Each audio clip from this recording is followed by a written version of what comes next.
The House will be in order. The chair lays before the House a communication from the Speaker. The Speaker's Rooms, Washington, D.C., June 5, 2025. I hereby appoint the Honorable Marlon A. Stutzman to act as Speaker pro tempore on this day. Signed, Mike Johnson, Speaker of the House of Representatives. Pursuant to the order of the House of January 3, 2025, the Chair will now recognize members from lists submitted by the majority and minority leaders for morning hour debate. The Chair will alternate recognition between the parties. With time equally allocated between the parties, each member other than the majority and minority leaders and the minority whip limited to 5 minutes. But in no event shall debate continue beyond 11:50 a.m. The chair recognizes the gentleman from South Carolina, Mr. Norman, for 5 minutes. The chair recognizes the gentleman from Alabama, Mr. Palmer, for 5 minutes.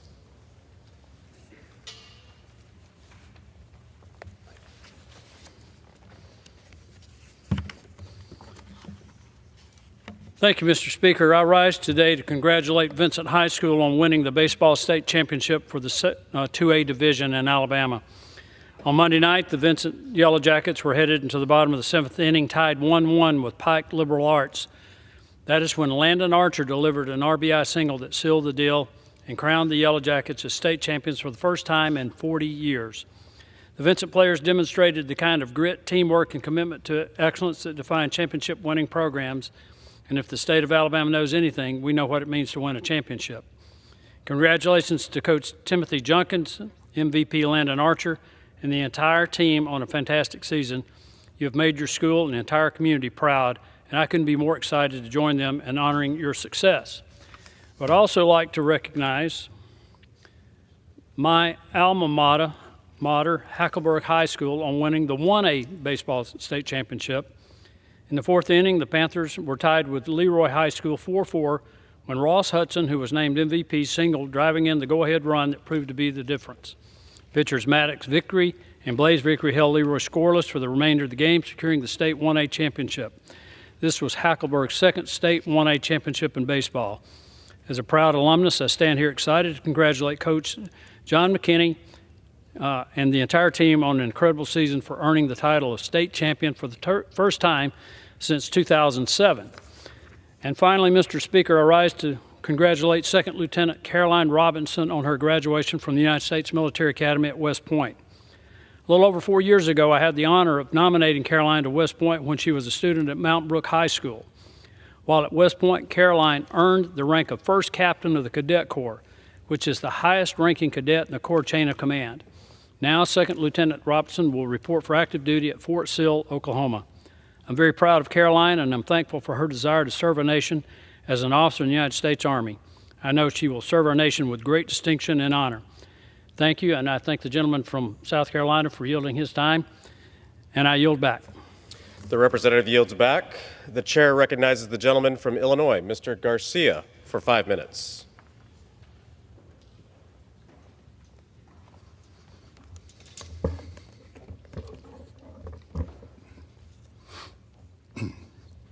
Mr. Speaker, over the weekend, I had the honor of joining the Gage Park community in Chicago to celebrate the life and legacy of Rigo Padilla, a beloved son of Chicago and a trailblazer in the fight for immigrant justice. In 2009, Rodrigo faced deportation, but he didn't back down. He organized, fought, and helped bring about a movement to its feet. This month marks 13 years since DACA was created, and it was leaders like Rodrigo who helped lay the foundation for that breakthrough. But long before DACA, before his name was made in national headlines, Rigo was building power among undocumented youth and demanding that this country recognize our full humanity. This weekend, a street was named after Rigo, and at a time when immigrants are once more under attack, when ICE raids, visa bans, threats to basic rights are making families feel unsafe, his story couldn't be more urgent. He taught us that being undocumented didn't mean being powerless, that we all deserve dignity. History doesn't change on its own. People like Rigo Padilla Perez make it move. Let this honorary street and anniversary be more than a symbol. Let it be a call to action. I yield back. The representative yields back. The chair recognizes the gentleman from Virginia. Mr. Speaker, I have a second. Okay. The gentleman is recognized. Mr. Speaker, I rise to denounce this administration's move to unilaterally cancel the visas of Mexican musicians and artists. Last week, Julian Alvarez, the proclaimed king of the box office, was denied entry to the U.S. and blocked from performing in back-to-back sold-out shows at Cowboy Stadium in Dallas, Texas. Not because of routine policy, but because of targeted cultural suppression. He's not alone. Grupo Firme, Espinosa Paz, both Latin Grammy-nominated artists and others have faced such abrupt denials. Canceling visas to Mexican artists is not to mute a song, it's to try and silence a force. Mexican music is powerful. It fills stadiums, it breaks streaming records, it empowers communities, it connects generations, and drives economies on both sides of the border. Festivals like Sueños in Chicago bring vibrancy, pride, and tourism to our cities, a celebration of identity. Jeopardizing it means lost jobs and sends a message that our community and our joy are not welcome. But our culture is not fragile. It's booming. It won't be erased. And it's more than a visa issue. It's a campaign to criminalize culture, to demoralize communities, and create a permanent underclass. These targeted bans on certain people, history, languages, books, and now the arts and entertainment are tactics to control, invalidate, and exclude us. And in a country that prides itself for valuing freedom, it's a threat to freedom of expression, freedom of speech, and the right to exist. This administration wants our labor without our families or our culture. They want profit from us without our voices. It's more than a war on music, it's a war on dignity. A war on Mexicans, a war on Mexican Americans, immigrants, all diverse communities. And we will not stay quiet. We will continue to defend our culture with pride, que somos de aquí y de allá, inspired by the generations before us and encouraged for the generations after us. I yield back. The representative yields back. The chair recognizes the gentleman from California, Mr. LaMalfa, for 5 minutes. Thank you, Mr. Speaker. Permission. Mr. Speaker, recently 2 Chinese nationals were arrested in Michigan for having smuggled in a pathogen that would be greatly harmful to our agricultural crops and also evidence of Chinese Communist Party membership and the different methods with which they brought the pathogen in were hidden in whether it was their devices or in tissues, in various ways of smuggling it past customs. Now, we can't imagine what kind of a threat this would be towards our agricultural production in this country if something like this was allowed to get loose. They tried to get it into the University of Michigan through their test labs there, through the work that the university does in agriculture, and somehow maybe do what? Infect everything that was going through Michigan and coming out in the new crops. Some of the effects on it are in certain grains. It would be devastating, for example, in wheat and barley, maize, rice, indeed for the world's most important staple crops. It would infect these crop stage, which then reduces the grain yield and the grain quality. The grains often would appear shriveled, bleached, or pinkish, making them unusable. Also, with these mycotoxins in here, you would have an issue which would cause toxicity to humans and animals, which would be causing them to vomiting or even worse effects in the livestock or people that would happen to use it. So what would the possible impact be? It could be billions of dollars in crop losses globally each year due to lost yield, contamination, and rejection in the market. These mycotoxins would cause vomiting, as I mentioned, liver damage, immune suppression, and reproductive defects in both humans and livestock. This is pretty nasty stuff that Chinese Communist Party is sneaking in by one means or the other into this country, in this case here at University of Michigan. It's known to be funded by the Chinese government, though the University of Michigan states it has received no funding directly from the Chinese government funding this work. But it points out that we need more clarification, more clear knowledge of the status of who is funding research, who is funding colleges, who is funding universities with things like this, because this is a bigger threat than we can imagine to the American food supply, both domestically and those who would support around the world with what we produce. So one of the two nationals has been accused of multiple smuggling attempts from 2022 through 2024. Again, mentioned hiding samples in the boots or mailed in a textbook, whatever they might be carrying aboard. So what are we going to do about this? Are we going to tighten up the restrictions on what is coming in through China and have closer checks of who is being allowed to import things and what is happening at our universities? Or are we just let this go and have our food supply devastated by the constant threat of people trying to undermine and break down our country? We can't have these contaminated harvests. We can't have the continued threat to the confidence people in this country and our exporters have in the American food supply.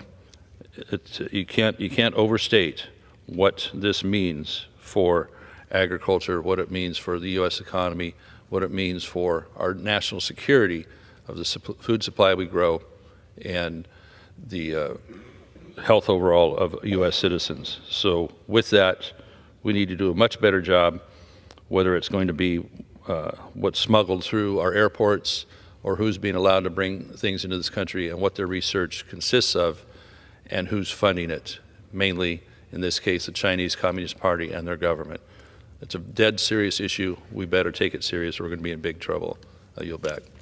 The representative yields back. The chair recognizes the gentleman from New York, Mr. Kennedy, for 5 minutes.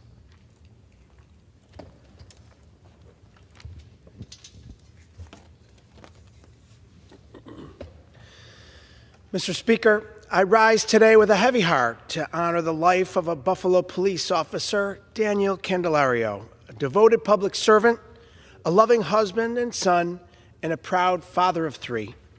At just 34 years old, Officer Candelario was taken from us far too soon after sudden complications from the flu. Daniel worked for 10 years, earning his badge, serving the C District with pride, integrity, and compassion.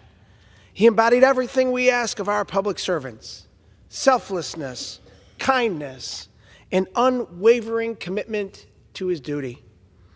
Officer Candelario was a protector, an avid Bills fan, and above all, a family man. Daniel's wife, Dariana, described her husband as her best friend and rock. He was the beloved father to Danny, Dominic, and Diana, and the brother of Victoria. To his parents, Modesto and Lucy, Western New York mourns with you and thanks you for raising such an honorable and wonderful man. Today, we honor Daniel's memory, we lift up his family in prayer, and we grieve alongside his brothers and sisters in uniform. May Officer Daniel Candelario rest in peace, and may his memory be a blessing to us all.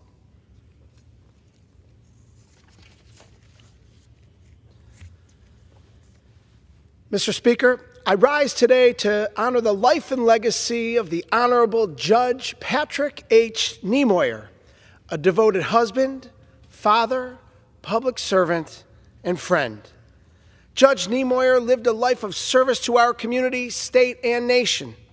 From his early days as a law clerk and his distinguished service as Erie County Attorney, Judge Niemoyer built a legal legacy grounded in integrity, intellect, and compassion. He went on to serve as U.S. Attorney for the Western District of New York and was later elected to the New York State Supreme Court until 2016, when his deep legal knowledge and fairness led him to be appointed to one of New York State's highest courts, the Appellate Division, where he served dutifully until his retirement in 2023. Judge Niemoyer achieved so much in his life, which was to be expected by a man of such extraordinary intelligence.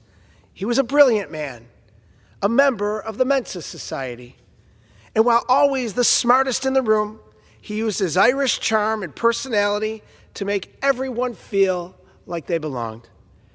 His final send-off last week included friends from all across the political and philosophical divide, lifelong Democrats, Republicans, conservatives, and liberals alike, coming together to pay tribute to a man of great honor and integrity who never allowed politics to get in the way of his friendships and relationships. A true old-school politician. He was beloved by all. Judge Niemoyer was a personal friend, a mentor of mine, and swore me into the New York State Senate in January of 2011. Also, as near and dear to his heart as his friends were, was his affinity for Camp Turner. From his childhood to his adulthood, he had a special affinity for and commitment to Camp Turner, demonstrating his continued dedication to helping youth in our community. Above all his titles and achievements, Judge Niemoyer's greatest joy was his family. His beloved wife Elise and their 4 accomplished daughters, Caitlin, Dr. Aaron, Dr. Amanda, and Dr. Rachel, and all their beautiful children were his heart and soul. It is through them that his love and legacy will live on. Judge Niemoyer was the kind of man who read the Buffalo News every day, who loved a good round of golf, and who cared deeply about the world around him. He never forgot where he came from, and he never stopped giving back. Let us remember Judge Patrick Niemoyer not only for his service, but for his kindness, humility, and unwavering commitment to justice. May he rest in peace and power. I yield back. The gentleman yields back. The chair recognizes the gentlelady from Texas, Ms. De La Cruz, for 5 minutes.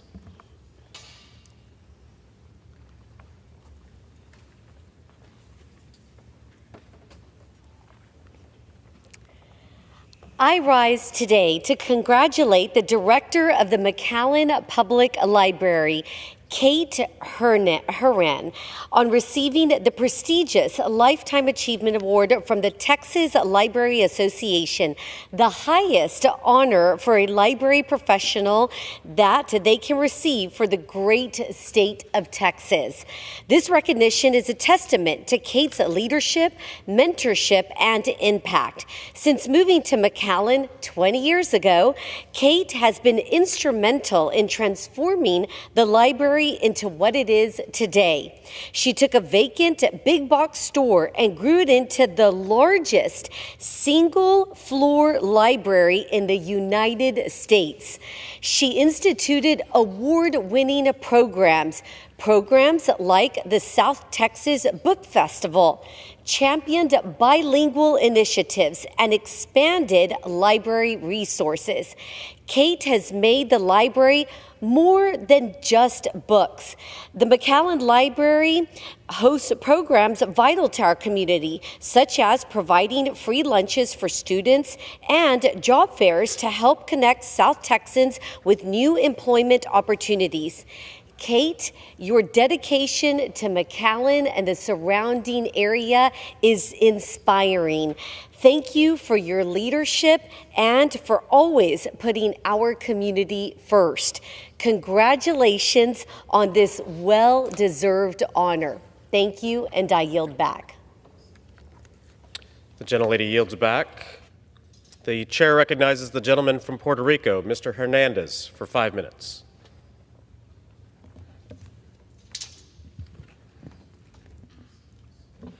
Mr. Speaker, I rise today to address the betrayal by the government of Puerto Rico to our immigrant communities. For the benefit of my constituents and the communities affected, I will offer my remarks in Spanish.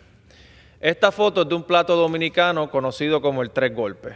Contiene huevo frito, salami frito y queso frito. De más está decir que lastima el corazón. Pero no lastima el corazón tanto como los tres golpes de traición que la comunidad inmigrante de Puerto Rico ha recibido de manos de su gobierno. El 19 de enero, la gobernadora de Puerto Rico dijo que los inmigrantes en la isla no debían preocuparse porque ICE no iba a ser redadas fuera de la frontera con México. El 26 de enero ocurrió la primera redada. Detuvieron inmigrantes documentados en violación a sus derechos.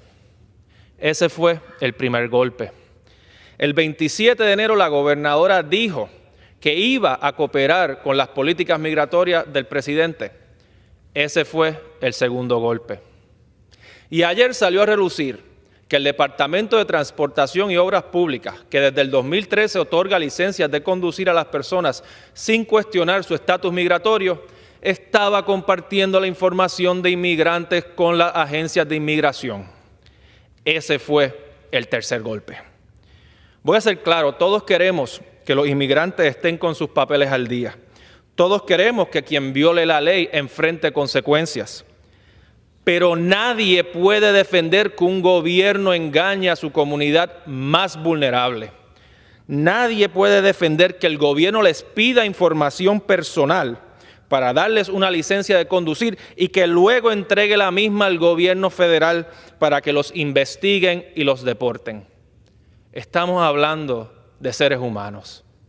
Estamos hablando de niños que podrían perder a sus padres.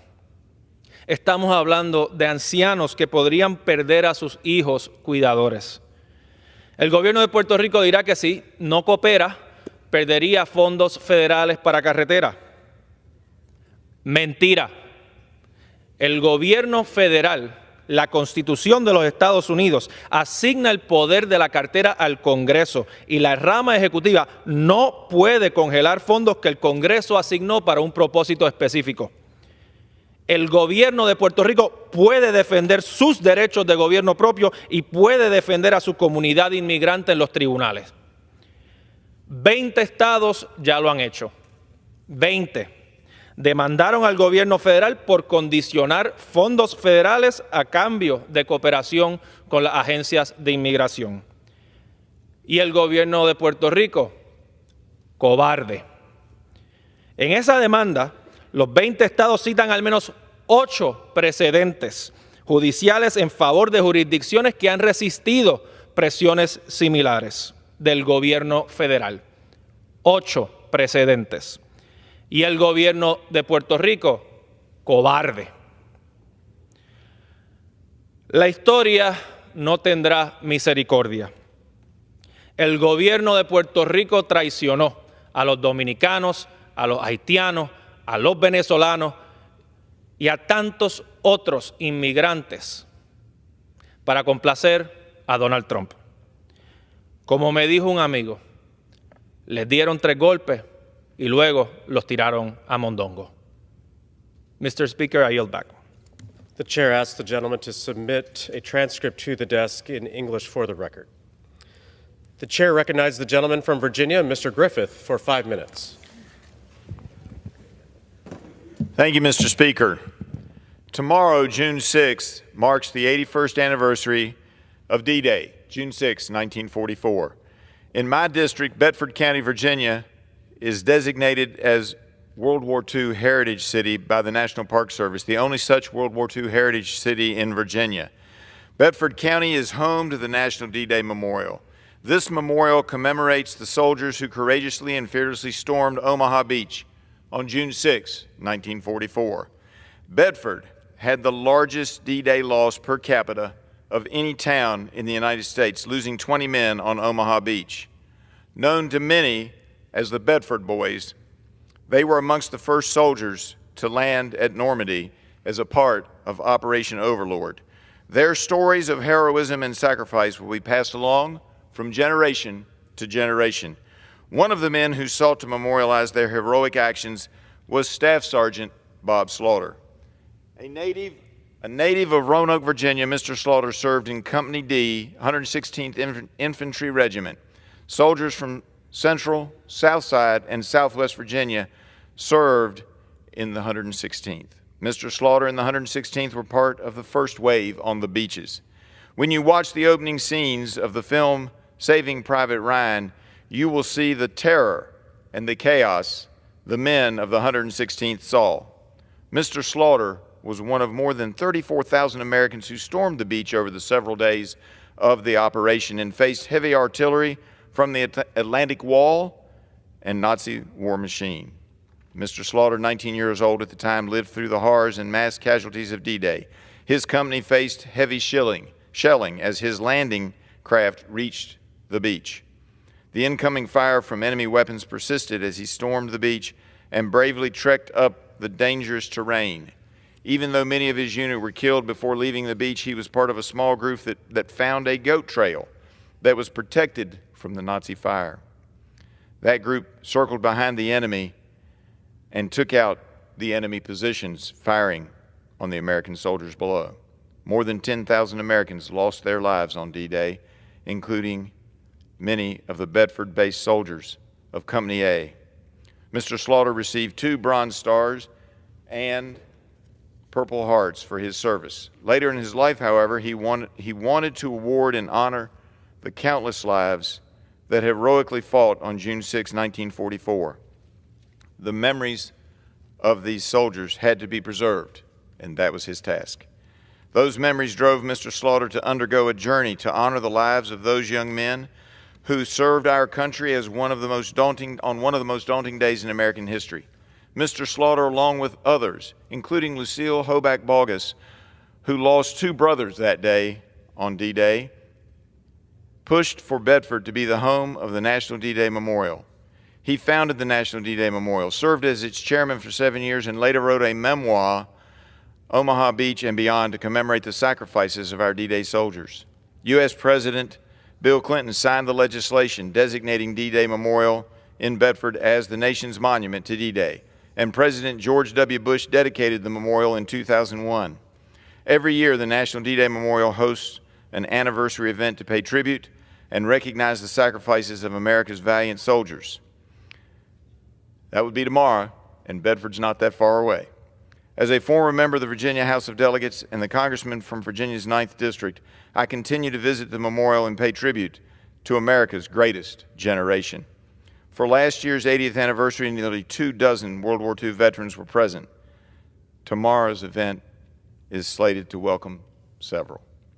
Tomorrow's event will also feature a special panel that discusses the legacy of Mr. Slaughter, who unfortunately is no longer with us. He died in 2012, and he would have turned 100 this year. Mr. Slaughter's son will participate on the panel.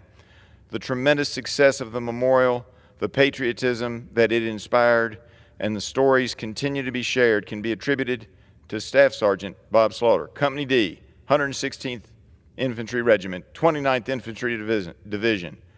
As a resident of the Roanoke Valley, I had the honor of getting to know Mr. Slaughter.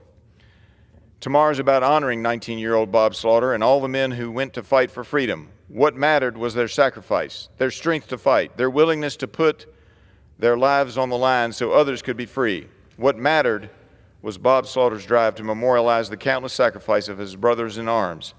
To all our World War II veterans, to all the families of those who served on D-Day, and to Mr. Slaughter, our nation owes you a thank you, and I thank you for your extraordinary sacrifices on behalf of American liberty.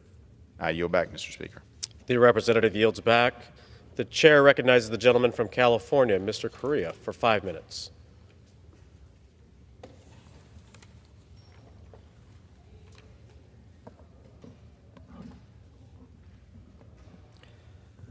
Mr. Speaker, today I rise to honor Diana Barrios, a homegrown, passionate community leader.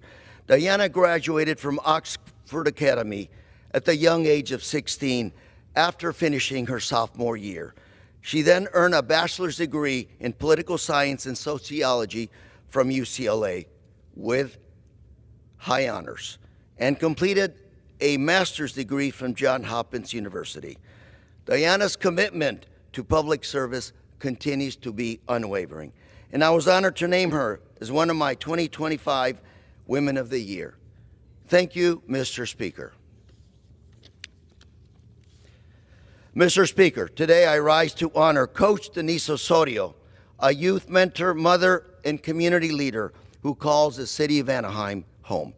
Denise is the head coach of the Anaheim High School boys and girls water polo teams.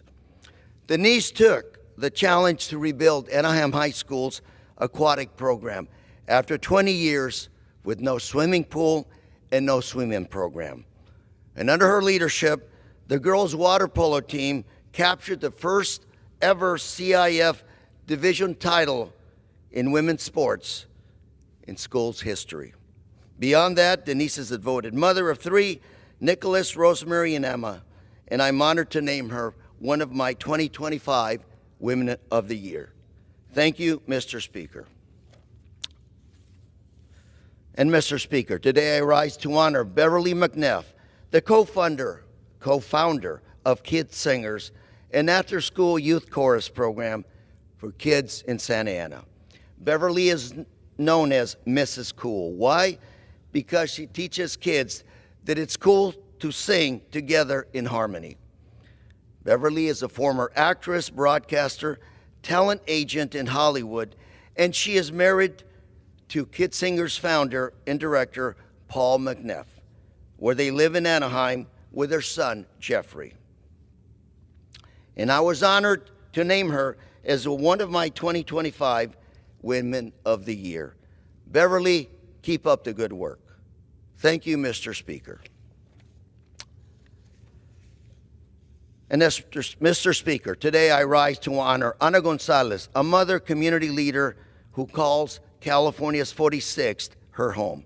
She serves as district director to Senator Tom Umberg, where she advocates for 1 million constituents, making sure that their voices are heard in Sacramento. Anna received her bachelor's degree in legal studies from Chapman University and is a graduate of Hope. And she is mother of Victoria and Cyrus.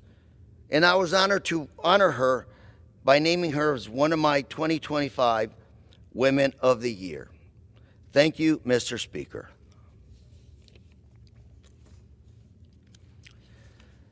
Mr. Speaker, I rise today to honor Alicia Garcia, a mother and community leader who embodies the American dream.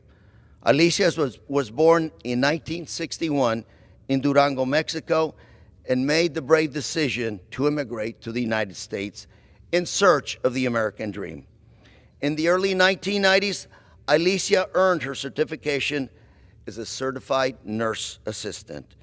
And today, 30 years later, Alicia continues to serve her community at French Park Care Center, where her impact is felt by her patients, her colleagues, and the families she touches and supports on an everyday basis.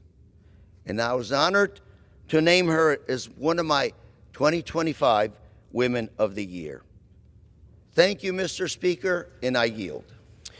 The representative yields back. The chair recognizes the gentleman from Texas, Mr. Arrington, for 5 minutes.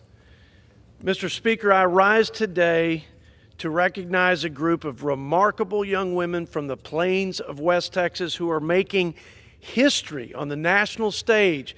Our Texas Tech Lady Raiders softball team. These athletes have battled all season long with an impressive drive, determination, and an unmistakable West Texas will to win that has taken them from the first Big 12 championship in program history and a chance this week to win the College World Series. Coach and his Lady Raiders represent the best of West Texas values, hardworking, humble, and pure class on and off the field. Know this, Lady Raiders, all of West Texas and all of Red Raider Nation are cheering on our fearless champions as you fight for the scarlet and the black.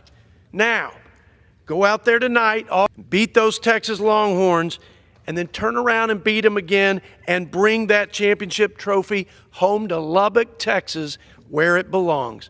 Guns up and go West Texas.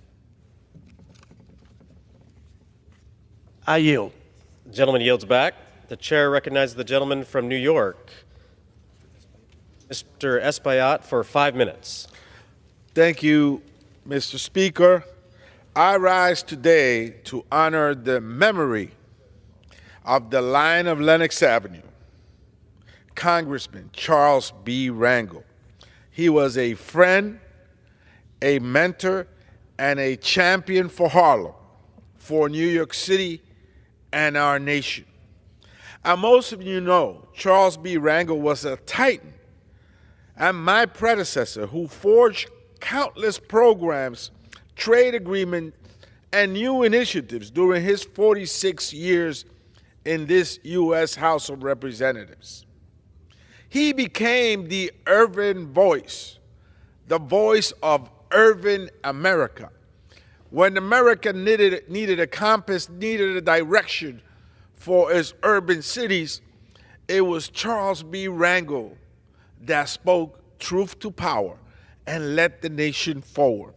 He was born in Harlem in the summer of 1930, right on the heels of the Great Depression, which cloaked the country into a blanket of poverty that spared no community. After dropping out of high school, Charles B. Rangel joined the U.S. Army's 503rd Field Artillery Battalion within the 2nd Infantry Division, where he earned the Bronze Star with Valor and a Purple Heart after successfully leading his men through a mountain pass under attack by the Chinese army. After his return to the country, Rangel received his bachelor's degree from NYU and his law degree from St. John's University. He was appointed Assistant District Attorney in the Southern District of New York by no other than the U.S. Attorney General Robert F. Kennedy. In 1970, he ascended to the House of Representatives when he and 12 other members trailblazed to formally found the Congressional Black Caucus, which slowly became the conscience of this House of Representatives, the conscience, of course, of Congress. He ultimately climbed to become the chairman of the Ways and Means Committee, where he worked legislation that would uplift working class and middle class families. This included the low-income housing tax credit, the earned income tax credit, and empowerment zones. His international impact was monumental. He forged trade agreements in Africa and Latin America and the Caribbean. He helped to bring independence and economic prosperity across the globe.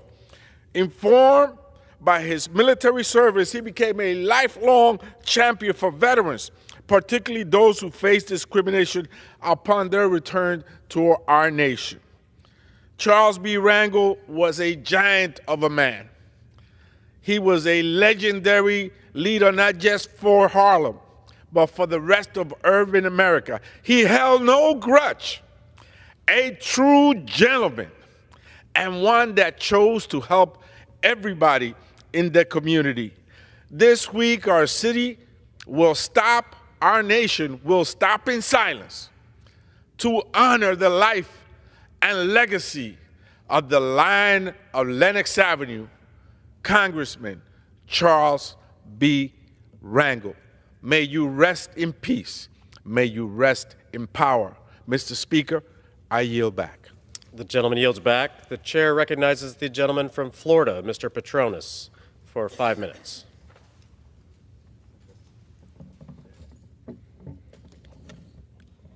Thank you, Mr. Speaker.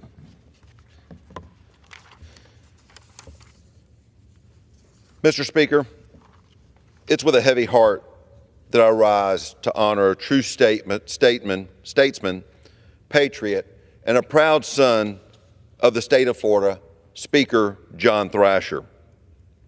Speaker Thrasher's story is a kind we don't see anymore.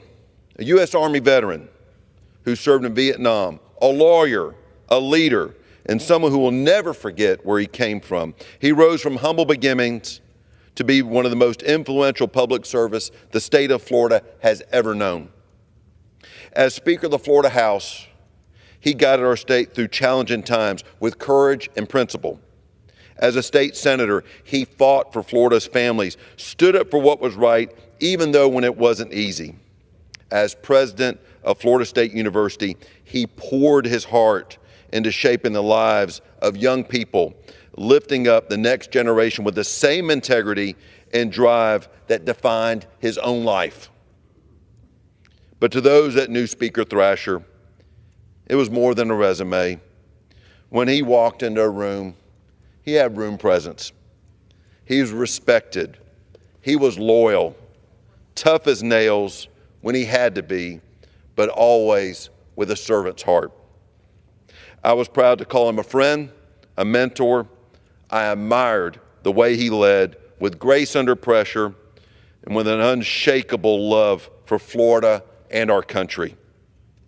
To his wife, Jean, their children, their grandchildren, please know that this Congress and the state of Florida mourns with you as we thank you for sharing your John with us.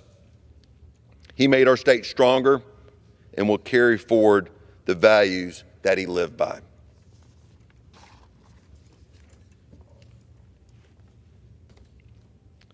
Mr. Speaker, I rise today to pay tribute to our nation's 250th anniversary of two distinguished societies that are critical to our many activities in Florida, which celebrating our founding. The national, state, and local members of both the Daughters of the American Revolution and the Sons of the American Revolution are direct blood descendants of patriots who fought and aided our American Revolution or held positions of political, civil positions in our very first government. Back at home in the district, the Emerald Coast chapter of the Sons of the American Revolution and the Choctawhatchee Bay chapter of the Daughters of the American Revolution have been busy gearing up to honor the great men and women who gave their all to establish our country.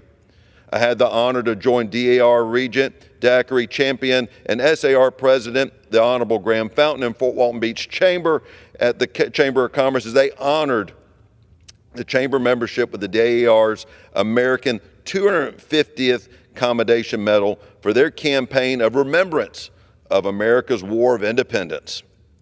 Another upcoming event which highlights the women who served in the war is in the Okaloosa's Women's Day Veteran Ceremony, which will be held at Women's Veteran Park on Okaloosa Island. One of the 8 bronze statues in the park pays tribute to Miss Margaret Corbin, who fought alongside her husband, who was a Continental Artillery officer. While assisting her husband in the Battle of Fort Washington, New York, she took over firing the cannon after he was killed by grape shot fired by the British cannon fire. She also received serious injuries of her own to her shoulder, chest, and jaw, but continued loading and firing the weapon. On July 6, 1779, Congress awarded Margaret a lifelong pension for her Revolutionary War service. I urge, and this was also the first time where America officially recognized a woman's military service. I urge all Americans to join the DAR and SAR members in paying special tribute to this incredible woman whose courage, strength, and patriotism rivaled many of her male counterparts.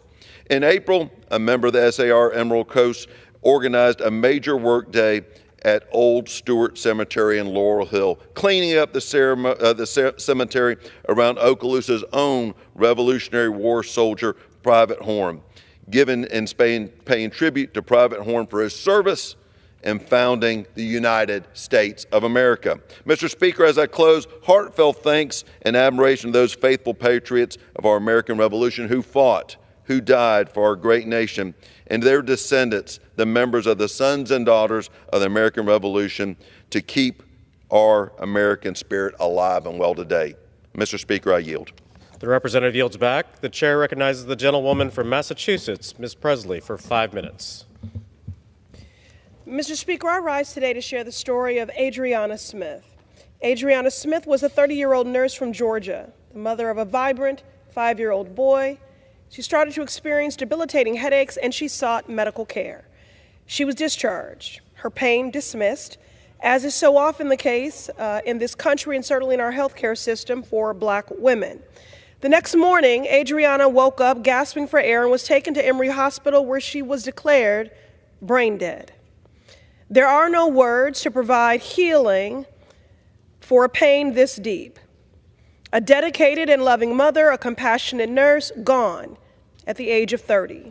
In the days that followed, Adriana's family and son should have been able to make a solemn, independent decision about what happened next as they celebrated her life, as they mourned this devastating loss, as they pieced their lives back together and began helping their 5-year-old cope with the grief and loss of his precious mother. But the state of Georgia denied Adriana her bodily autonomy and dignity in death. In the days and weeks that followed, her family found themselves in a desperate battle with Emory Hospital. The hospital believed that the anti-abortion bill that Georgia enacted in 2022, following the gutting of Roe v. Wade, tied the hospital's hands, mandating that Adriana's body, her brain-dead body, remain hooked to machines, not because there was any chance of survival. She had already transitioned, but because Adriana was 9 weeks pregnant, about a month past a missed period, Adriana's body has been turned into an incubator. An incubator with no medical rationale, no ethical reason, and no compassion. Mr. Speaker, from the days of enslavement, Black women's bodies have been subject to medical abuse, assault, and degradation in this country. We are more likely to die in childbirth. We are routinely denied medical care. We are dehumanized. And like the case of Adriana Smith, our bodies and our dignity are desecrated in death. This is cruelty.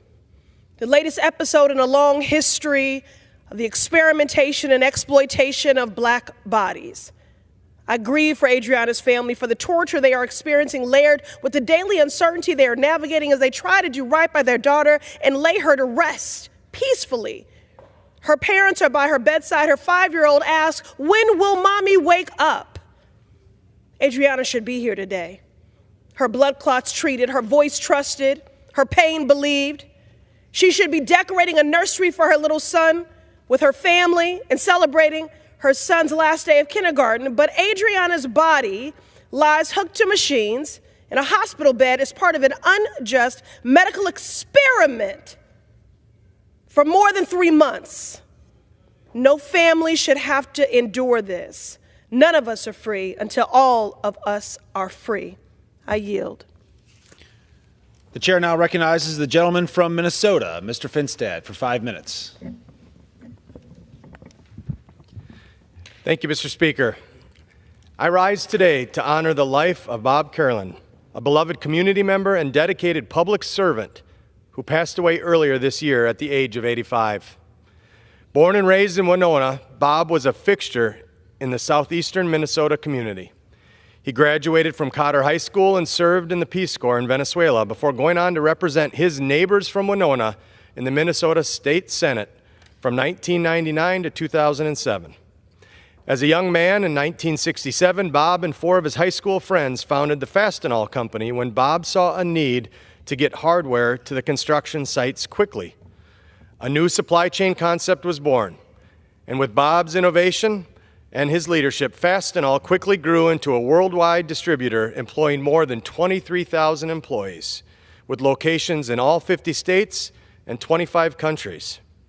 Today, Fastenal is a Fortune 500 company and Winona's largest employer. Bob was much more to his hometown than a CEO, though.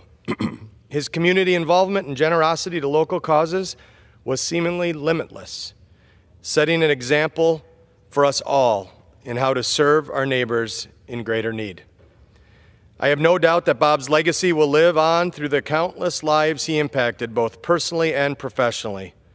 He was a renowned business leader, a generous benefactor, and a dedicated public servant, but also a true friend to a great many of us across southern Minnesota. He will truly be missed. May he rest in peace. Thank you, Mr. Speaker. I yield back. The chair now recognizes the gentleman from Illinois, Mr. Davis, for 5 minutes. Thank you, Mr. Speaker. And Mr. Speaker, Representative Charlie Rangel was a dear friend, mentor of mine, and very engaged and responsible for writing the Affordable Care Act and getting it passed. Charlie, you were a great one. Mr. Speaker, I take this opportunity to pay tribute to the Whitney M. Young Magnet High School, its administrators, teachers, staff, parents, and especially students. Whitney M. Young Magnet High School, located in Chicago, Illinois, is a public four-year magnet high school known for its academic excellence and selective enrollment. It offers an accelerated program called the Academic Center for 7th and 8th graders, and admission is based on entrance exams, standardized tests, and elementary school grades. The school has a strong focus on developing well-rounded individuals with a variety of performing and fine arts programs alongside academic preparation. The school is comprehensive and excels in athletics as well. For example, during the 2023-24 school year, they were city champs in boys water polo, girls basketball, girls golf, girls softball, girls swim and diving. And Whitney M. Young Magnet High School was also the state champion in the academic decathlon during the last school year. And while the school and its students have always been outstanding in the world of academics, this year, 2025, for the first time in the history of the school, or any school that I know about in the city of Chicago, 23 of its students achieved a perfect score on the ACT test. And of course, the ACT is widely used in admission decisions and as a predictor of college success.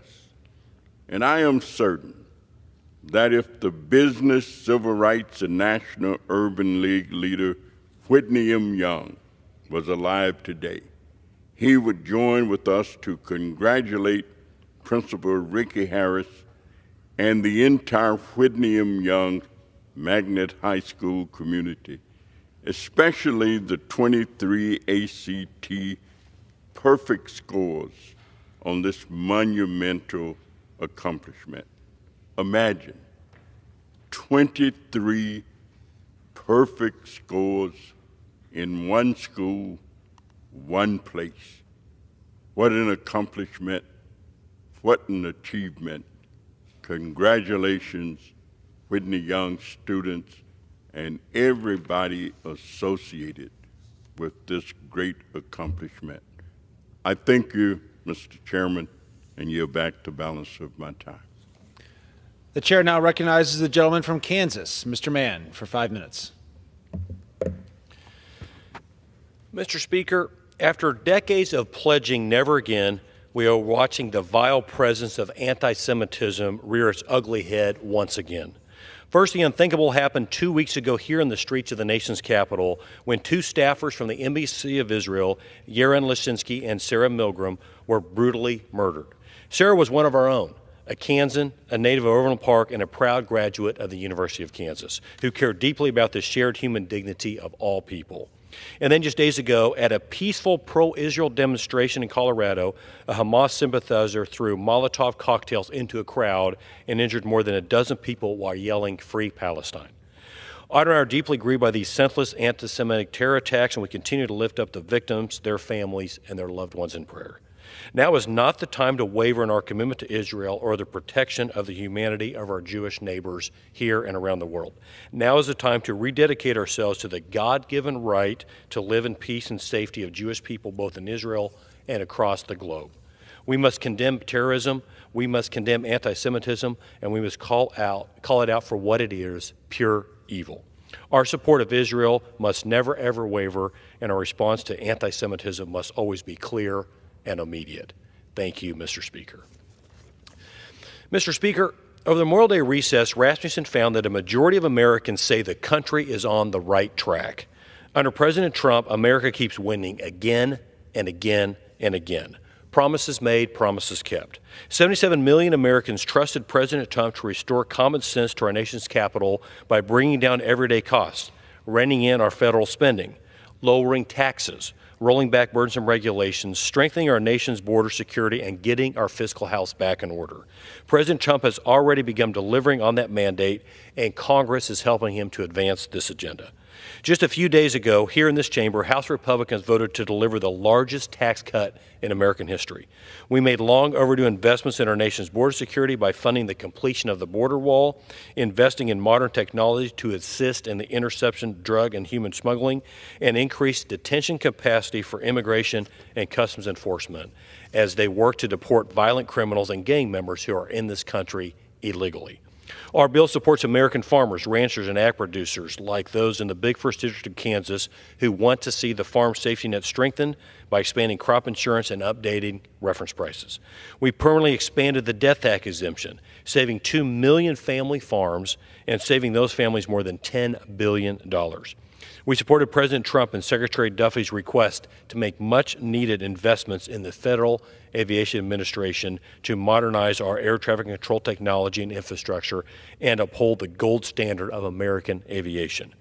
The One Big Beautiful Bill Act strengthens our social safety net while better stewarding the tax dollars of hardworking Americans. Americans are generous people, but we cannot allow the government to abuse that generosity. Programs like Medicaid and SNAP were intended for the most vulnerable populations in our country: pregnant women, single parents with kids too young for school, low-income Americans, disabled individuals, and the elderly. Over the years, these programs have exploited and expanded beyond their initial intent, causing the cost of these programs to skyrocket exponentially. If taxpaying Americans can get up every day and go to work, why shouldn't we ask the same thing of those who benefit from that generosity? Our bill requires that able-bodied adults without kids too young for school work or volunteer at least 20 hours a week. This includes volunteering at a food pantry, a local church, or giving back to their community. It's disheartening that so many of my Democrat colleagues would prefer to lie about what our bill does and limit Americans to a permanent destination of government assistance rather than empowering them to return to the ladder of opportunity. This is not the American dream. I'm hopeful that the Senate will move quickly to get it over the finish line and on the President's desk. The country cannot afford to get this bill wrong, and I trust that every single Republican is committed to getting it to the President as soon as possible and helping America win yet again. Thank you, Mr. Speaker, and with that, I yield back. The chair recognizes the gentlewoman from Oregon, Ms. Dexter, for 5 minutes. Thank you, Mr. Speaker. Mr. Speaker, this year I received a letter from Rachel, a mother in my district with stage 4 lung cancer, who is living on borrowed time. She's depending on future innovation driven by NIH research to see her son grow up. Her words are more powerful than mine, so I will read them directly. Quote, I could write endless words about how many will be devastated by these funding cuts, but this is not that kind of letter. Despite my generous nature, cancer has taught me to be selfish. Every single day, I think about my mortality. How long do I have left? Is that shoulder pain or something else? Will I be alive to see my son graduate from high school? He turned 11 in February, and I made him a lemon cake. NIH funding cuts will no doubt shorten my life. There is no truth about which I have ever been more certain, end quote. Mr. Speaker, our constituents are literally begging for their lives. As a physician and a mother, I cannot speak enough about the harm that this bill, this cut to NIH funding will do. I understand the importance of NIH funding because that is the driver of innovation and scientific discovery. To my Republican colleagues, now is the time to show courage. Stop these cuts to the NIH. Do not undermine scientific innovation. And to Rachel, I will fight for you with everything I have. You deserve to see your son graduate. Thank you, Mr. Speaker. I yield back. The chair now recognizes the gentleman from Pennsylvania, Mr. Thompson, for 5 minutes.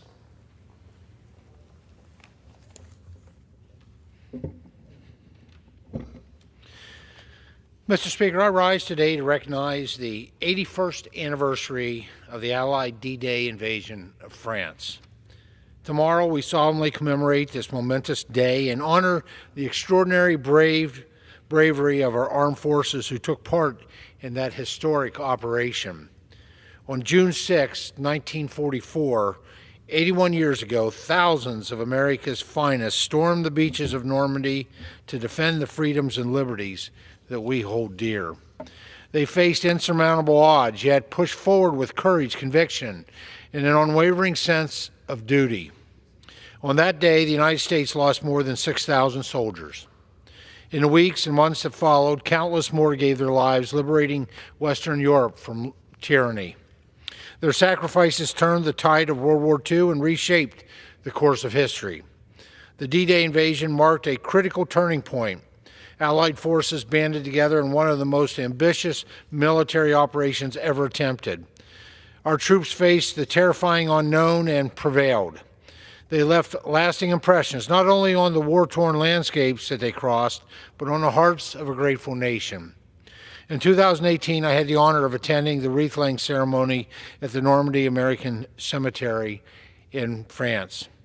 Standing on those hallowed grounds, gazing upon the white crosses, many marking brothers buried side beside brothers, fathers beside sons, I was reminded that freedom really is never free. That cemetery is more than a memorial. It's a symbol of American resolve, our willingness to stand for liberty, not just at home, but for people across the globe. Today, I want to recognize heroes from Pennsylvania's 15th Congressional District who stormed the beaches on D-Day. One such hero was Elmer DeLucia of Bradford, McKean County. He served with the 81st Chemical Mortar Battalion and landed at Omaha Beach on June 6, 1944. He went on to fight in 4 major campaigns: northern France, the Ardennes, the Rhineland, and the Central Europe. Mr. DeLucia passed away in 2022 at the age of 99. After the war, he spent years sharing his experiences with students and community members, ensuring that the lessons of history were never forgotten. We also honor the 347 Pennsylvanians who gave their lives on D-Day, including 31 from the Pennsylvania 15th Congressional District. Their sacrifices is woven into the fabric of our communities and our nation. Mr. Speaker, let us pause to remember and honor those who gave so much for the cause of freedom. Let us celebrate the heroism of all our service members, past and present. For the good of the many, a courageous few gave everything. Today we speak their names with pride, remember their sacrifices with reverence, and celebrate their legacy with gratitude. May we always honor the heroism. God bless our troops, and God bless our great nation. Thank you, Mr. Speaker, and I yield back the balance of my time. The chair now recognizes the gentleman from Rhode Island, Mr. Magaziner, for 5 minutes.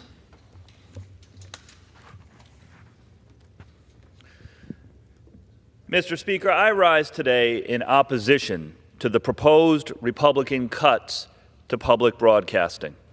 Next week, our Republican colleagues are planning to bring a bill to the floor that would mean a devastating cut of funding to shows like Sesame Street and Mr. Rogers, all in their endless quest to find more money for tax cuts for their billionaire donors.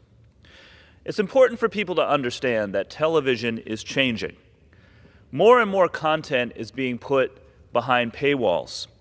And PBS is one of the only sources of children's television, children's educational television, that is still accessible to every child for free. Studies show that kids who grow up watching PBS get better grades, read more, are better at expressing their feelings, have better educational outcomes. Educational television, when it's high quality, works. I have 2 young kids myself, Max and Lucy. I cannot tell you enough about how important it is to have access to affordable, high-quality educational content for children. Public television has always been about the simple idea that every child deserves access to learning or inspiration, even if their families don't have a lot of money. That is why it is so important that we continue to support PBS and public broadcasting in general. And so I'm asking my colleagues to evoke one of my son's favorite programs, Mr. Rogers, and be a good neighbor. Vote no on the cuts to public broadcasting.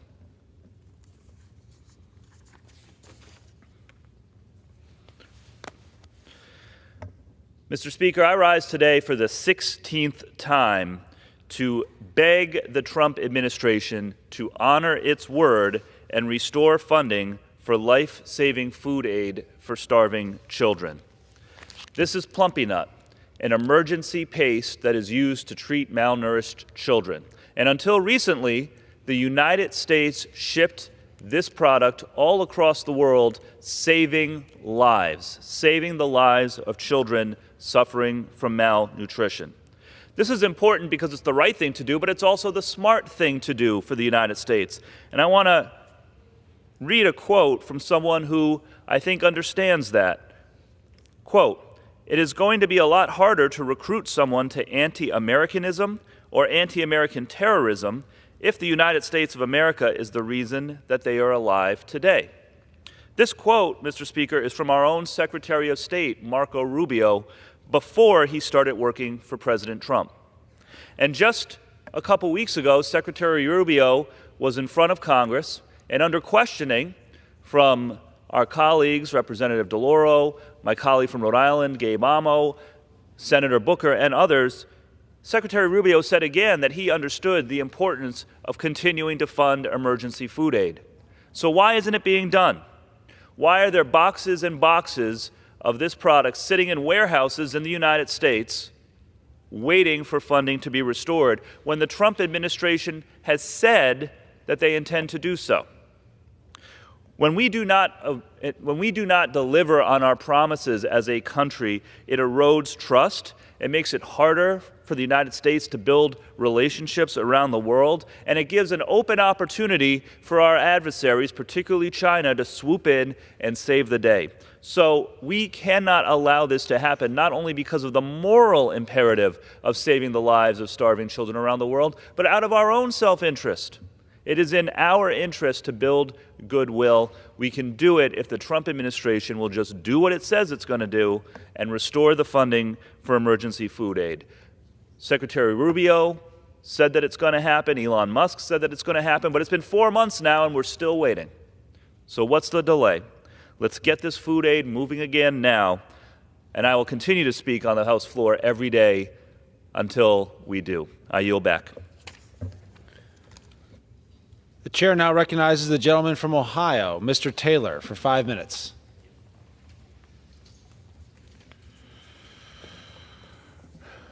Thank you, Mr. Speaker. I rise today to honor the life of an extraordinary man and devoted public servant and a pillar of Southwest Ohio, Special Deputy Sheriff Larry Henderson.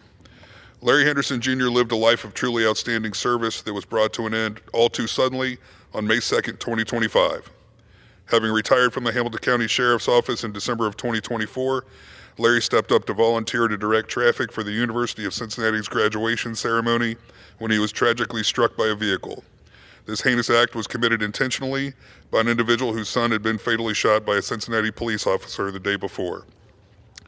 This unbelievable tragedy sent shockwaves throughout the Hamilton County community and beyond, as Larry had spent his entire life in service to his family, his friends, and the area in various official capacities. Larry was someone who consistently stepped up to the plate to meet the needs of his community, and his life ended the same way that he lived it, in selfless service to his community. A community that would not be the same great place it is today without Larry's courage and dedication. Having previously served in the United States Marine Corps, Deputy Henderson was a member of the Hamilton County Sheriff's Office for 33 years. Larry had a talent for teaching others and helping them develop skills to improve their craft. He was an academy instructor, dive team member, SWAT team member, an FBI task force officer, and a bomb technician. As a member of the dive team, he performed water rescues and searches to be prepared to assist in case of emergencies. Even after retiring, Larry served as a special deputy, picking up traffic details like the one at the University of Cincinnati. If something needed to get done, no matter what it was, Larry was the one who stepped up to the plate. Larry came from a strong family that created a lasting legacy of public service in Southern Ohio, with multiple uncles and cousins serving as police officers in the Cincinnati area. In his free time, Larry enjoyed fishing in the area and being at home with his family. He was a man who always had his priorities straight, and his wife and children were at the very top of the list. Larry was a devoted husband and loving father, proud grandparent, and friend to everyone around him.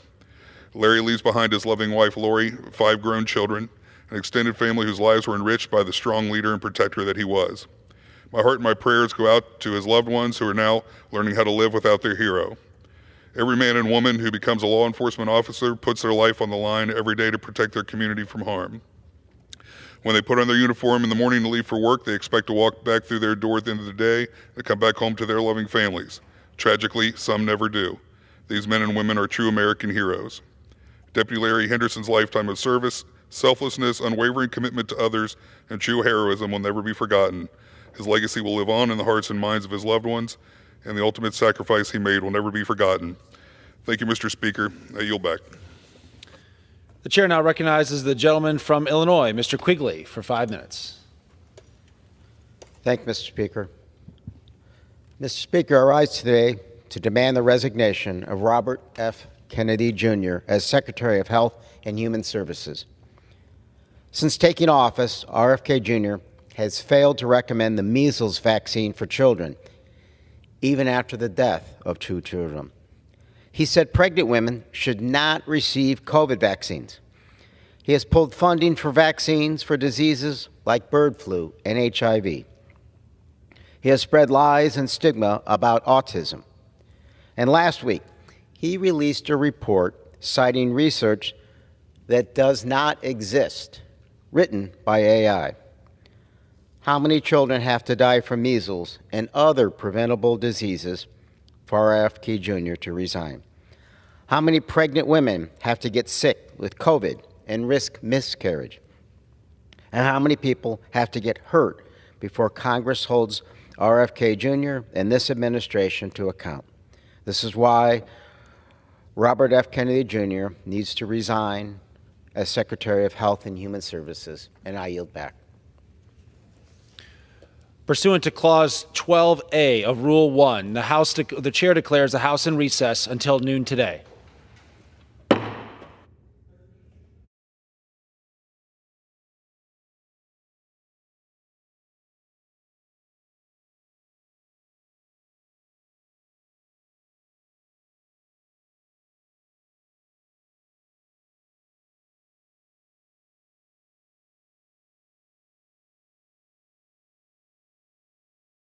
Analyze. Whose legacy lives on.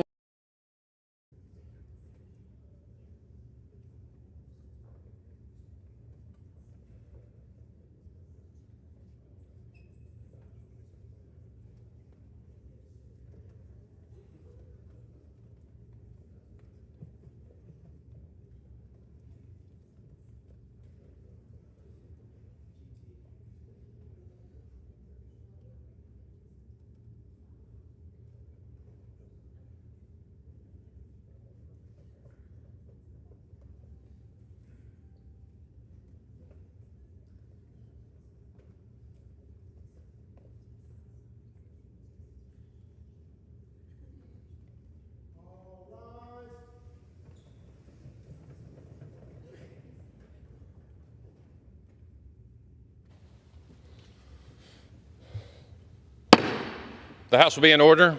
The prayer will be offered by Chaplain Kibben. Would you pray with me? Ruler of the universe, we humble ourselves before you. You spoke and the heavens were made. The stars were brought forth by the breath of your mouth. And amidst all that grandeur, you set our feet upon this earth.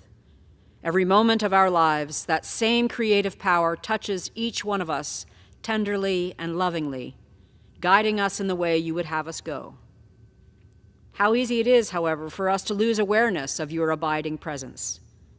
So caught up are we in the business and the busyness of life, we fail to realize that you are as close to us as our breath. Every moment of every day, you are the source of our strength. This day, open our eyes to your nearness, that we would be assured when we are uncertain, encouraged when our efforts seem to yield no reward, and humbled to follow where you would lead. With that same humility, remind us that you are just as present in the lives of those around us. These too are your children, the delight of your creation. Draw us near to them, that in serving them we would be your hands and feet. In being present in their lives, we would be your living and loving presence at their side. God of all creation, let your eternal light remain with and shine through us as we seek to serve you this day. In your loving name we pray. Amen. The chair has examined the journal of the last day's proceedings and announces to the House the approval thereof. Pursuant to Clause 1 of Rule 1, the journal stands approved. The Pledge of Allegiance will be led by the gentleman from South Carolina, Mr. Wilson. Everyone, including our guests in the gallery, please join in. I pledge allegiance to the flag of the United States of America and to the republic for which it stands, one nation, under God, indivisible, with liberty and justice for all. Chair will receive a message. Mr. Speaker, messages from the President of the United States. Mr. Speaker. Mr. Secretary. I am directed by the President of the United States to deliver to the House Representatives messages in writing. The chair will entertain up to 15 requests for 1-minute speeches on each side of the aisle. For what purpose does the gentleman from South Carolina wish to be recognized? Mr. Speaker, I ask unanimous consent to address the House 1 minute to advise and extend my remarks. Without objection, the gentleman is recognized for 1 minute. Thank you very much, Chairman Hearn. Thank you, Mr. Speaker. Historically, 81 years ago tomorrow, June 6, 1944, 160,000 Allied troops surprised war criminal Hitler with Operation Overlord along the beaches of Normandy, France. This began the drive to liberate Europe with victory over good of evil over evil to end World War II. More than 10,000 Americans and Allies were killed or wounded on D-Day, all in the name of freedom, courageously led by General Dwight D. Eisenhower. President Ronald Reagan clarified peace through strength at his Normandy address on the 40th anniversary of D-Day, and it's now more true than ever. Quote, "It is better to be here today to protect the peace than to take blind shelter across the sea, rushing to respond only after freedom is lost." End of quote. In conclusion, God bless our troops as the global war on terrorism continues. Trump is successfully reinstituting existing laws to protect American families with peace through strength, revealing war criminal Putin lies, insulting Trump and mocking Trump with a phone call threatening to murder civilians in Ukraine, and defending Iran's nuclear capability to develop a weapon for death to Israel, death to America. I yield back. Thank the gentleman for yielding. For what purpose does the gentlewoman from New Jersey seek recognition?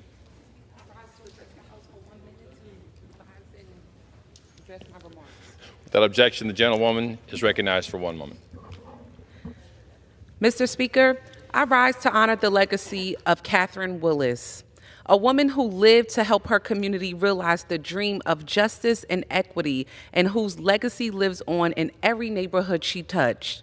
She was a dedicated public servant, excelling in pushing East Orange forward in her roles as Director of Senior Services and Director of Planning and Economic Development. Her work in education, housing, and civil rights reflected her belief that no one should be left behind. She stood up for those in our society who often fall through the cracks. Ms. Willis didn't just serve the people, she empowered them. She reminded us all that the strength of a community lies in how it treats its most vulnerable. Today, I ask this body to recognize not just her accomplishments, but her enduring impact. May we remember her not only for what she did, but for what she made possible. With that, I yield back. Thank you. Gentlewoman yields. The gentleman from California, the purpose you seek recognition. Mr. Speaker, I seek unanimous consent to address the House for 1 minute. Without objection, the gentleman is recognized for 1 minute. Thank you, Mr. Speaker. Well, California's governor and legislature at it again. The annual gas tax hike that already is in place is going to raise the gas tax another 2 cents to a staggering 61 cents per gallon. It's already squeezing families, small business, farms, everything. But new clean air rules are expected to take effect alongside this tax hike, which could push high prices even more.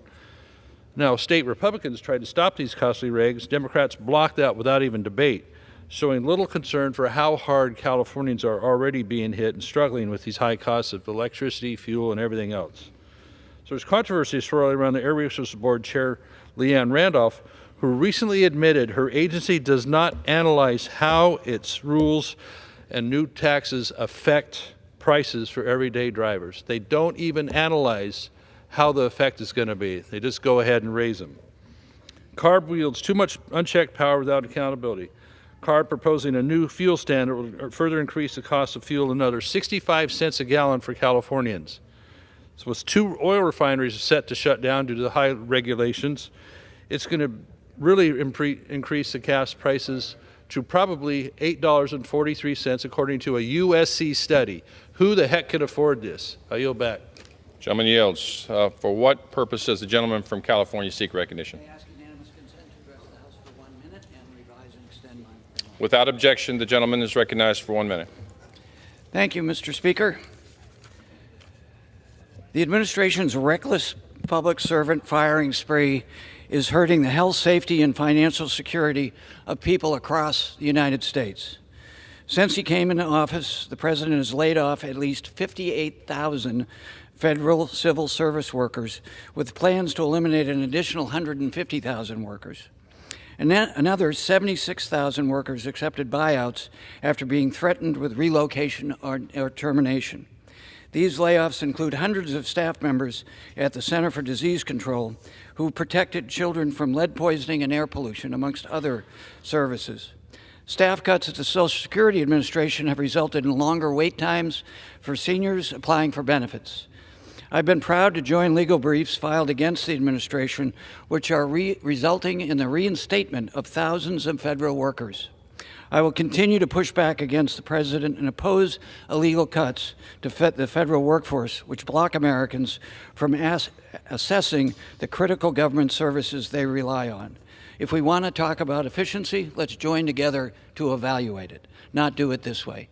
Thank you, Mr. Speaker. I yield back. The gentleman yields.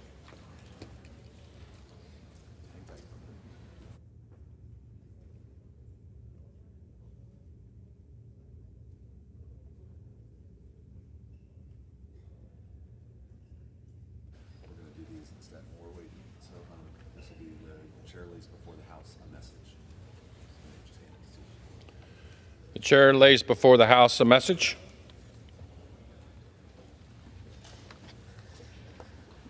To the Congress of the United States, I hereby notifying the Congress that I intend to designate Dwayne Townsend, currently Special Agent in Charge, Department of Commerce, Office of the Inspector General, as Acting Inspector General of the Department of Commerce in place of the current Acting Inspector General, Roderick Anderson. Such designation will be effective no less than 30 days from delivery of this message. The Constitution vests the executive power in the President, who has a duty to take care that the laws be faithfully executed. U.S. Constitution, Article 2, Section 1 ID, at Section 3. In exercising that power and duty, I have determined that based on the qualities outlined in 5 U.S.C. 403A and the confidence I must place in my appointees, Mr. Townsend is the best available person to serve as Acting Inspector General of the Department of Commerce at this time. In my judgment, Mr. Anderson can better serve the nation, performing other duties, for example, returning to his position as Deputy Inspector General of the Department of Commerce. I'm providing this notification as a courtesy to show a show of comedy and respect between the executive and legislative branches. It should not be interpreted as a concession that the Congress can limit my power to remove any officer, because no single person could fulfill the President's responsibilities alone. The framers expected that the President would rely on subordinate officers for assistance. and the Constitution gives the President the authority to remove those who assist him in carrying out his duties. Free Enterprise Fund, First Public Company Accounting Oversight Board, 561 U.S.C. 477, 513 through 514, 2010. Without such power, the President could not be held fully accountable for discharging his own responsibilities. The buck would stop somewhere else. Ultimately, I have determined that the changed priorities of my administration as compared to the previous one will be better reflected with new leadership in this office. Therefore, I am apprising you of my intention to designate Mr. Townsend as Acting Inspector General of the Department of Commerce, effective no less than 30 days from delivery of this message. Signed, Donald J. Trump, the White House, June 4th, 2025. Referred to the Committee on Oversight and Government Reform and ordered printed. Chair lays before the House a message. To the Congress of the United States, I am hereby notifying the Congress that I intend to designate Heidi Seaman, currently Senior Special Agent with the Office of the Inspector General for the Board of Governors of the Federal Reserve System and the Consumer Financial Protection Bureau, as Acting Inspector General of the Department of Education in place of the current Acting Inspector General. Such designation will be effective no less than 30 days from delivery of this message. The Constitution vests the executive power in the President, who has a duty to take care that the laws be faithfully executed. U.S. Constitution, Article 2:1, Clause 1, at Section 3. In exercising that power and duty, I have determined that based on the qualities outlined in 5 U.S.C. 403A and the confidence I must place in my appointees, Ms. Seaman is the best available person to serve as Acting Inspector General of the Department of Education at this time. In my judgment, Mr. Rocor can better serve the nation performing other duties, for example, returning to her position as Deputy Inspector General of the Department of Education. I am providing this notification as a courtesy, a show of comity and respect between the executive and legislative branches. It should not be interpreted as a concession that the Congress can limit my power to remove any officer, because no single person can fulfill the President's responsibilities alone. The framers expected that the President would rely on subordinate officers for assistance. Salia Law, LLC versus Consumer Financial Protection Bureau, 591 U.S.C. 197, 203 through 204, 2020, and the Constitution gives the President the authority to remove those who assist him in carrying out his duties. Free Enterprise Fund versus Public Company Accounting Oversight Board, 561 U.S.C. 477, 513 through 514, 2010. Without such power, the President could not be held fully accountable for discharging his own responsibilities. The buck would stop somewhere else. Ultimately, I have determined that the changed priorities of my administration as compared to the previous one will be better reflected with new leadership in this office. Therefore, I am apprising you of my intention to designate Ms. Seaman as Acting Inspector General of the Department of Education, effective no less than 30 days from delivery of this message. Signed, Donald J. Trump, the White House, June 4th, 2025. Referred to the Committee on Oversight and Government Reform and ordered printed. For what purpose does the gentleman from Texas, Mr. Williams, seek recognition? Mr. Speaker, pursuant to House Resolution 458, I call up H.R. 2931 and ask for its immediate consideration in the House. The clerk will report the title of the bill. Union Calendar Number 81, H.R. 2931, a bill to direct the Administrator of the Small Business Administration to relocate certain offices of the Small Business Administration in sanctuary jurisdictions and for other purposes. Pursuant to House Resolution 458, the amendment in the nature of a substitute recommended by the Committee on Small Business, printed in the bill, modified by the amendment printed in Part B of House Report 119-130, is adopted, and the bill, as amended, is considered read. The bill, as amended, shall be debatable for 1 hour, equally divided and controlled by the chair and ranking minority member of the Committee on Small Business or their respective designees. The gentleman from Texas, Mr. Williams, and the gentlewoman from New York, Mrs. Velasquez, each will control 30 minutes. The chair recognizes the gentleman from Texas. Mr. Speaker, I ask unanimous consent that all members may have 5 legislative days in which to revise and extend their remarks and submit extraneous materials on the bill under consideration. Without objection. Thank you, Mr. Speaker. I yield myself such time as I may consume. The gentleman may proceed. I rise today in support of H.R. 2931, the Save SBA from Sanctuary Cities Act of 2025, introduced by Representative Finstead. This legislation does exactly what is necessary to ensure SBA employees are safe. Despite inheriting one of the most secure borders in American history, President Biden relaxed border policies, and today communities continue to deal with these consequences. I'm talking about everything from crime against small businesses forced to close their storefronts to the death of innocent Americans, and it hasn't stopped, as evidenced by the tragedy in Boulder, Colorado earlier this week. Thankfully, President Trump is taking action to restore the rule of law with executive orders that stop the federal subsidization of areas that refuse to comply with immigration laws. This legislation, in part, codifies those efforts and the work already done at the SBA. Under Administrator Loeffler's leadership, the regional offices in Atlanta, Boston, Chicago, Denver, New York City, and Seattle will be moved to safer communities within those states. But there are more other cities that we must reach. Under this bill, the SBA administrator will make determinations on what offices will be moved and will make those decisions public to ensure transparency. It is important to note that SBA services to small businesses nationwide will not be interrupted by passing this legislation. When a small business in any jurisdiction needs assistance, they can still go to their local SBA Development Center or their community lender. But we cannot let the previous administration's border crisis put the safety of small businesses who go to the SBA offices and the SBA employees who work in those offices at risk. My colleagues on the other side of the aisle are going to argue that Republicans are working to close SBA offices. This bill simply relocates these offices. As I said before, lending and counseling services for small businesses will still be provided to constituents. I urge all of my colleagues to support this bill to make Main Street safe again. I reserve the balance of my time. The gentleman from Texas reserves. The gentlewoman from New York is recognized. Thank you, Mr. Speaker. I yield myself as much time as I may consume. Gentlewoman is recognized. Mr. Speaker, I rise in strong opposition to H.R. 2931. This bill is not about improving the SBA or expanding support for small businesses. It is about punishing cities for their politics and dragging a vital agency into another culture war.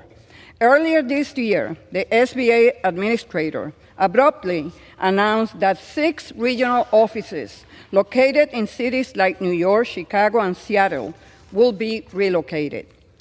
These are some of the most diverse, economically important cities in the country. They are also home to thousands of small businesses that rely on these offices for support.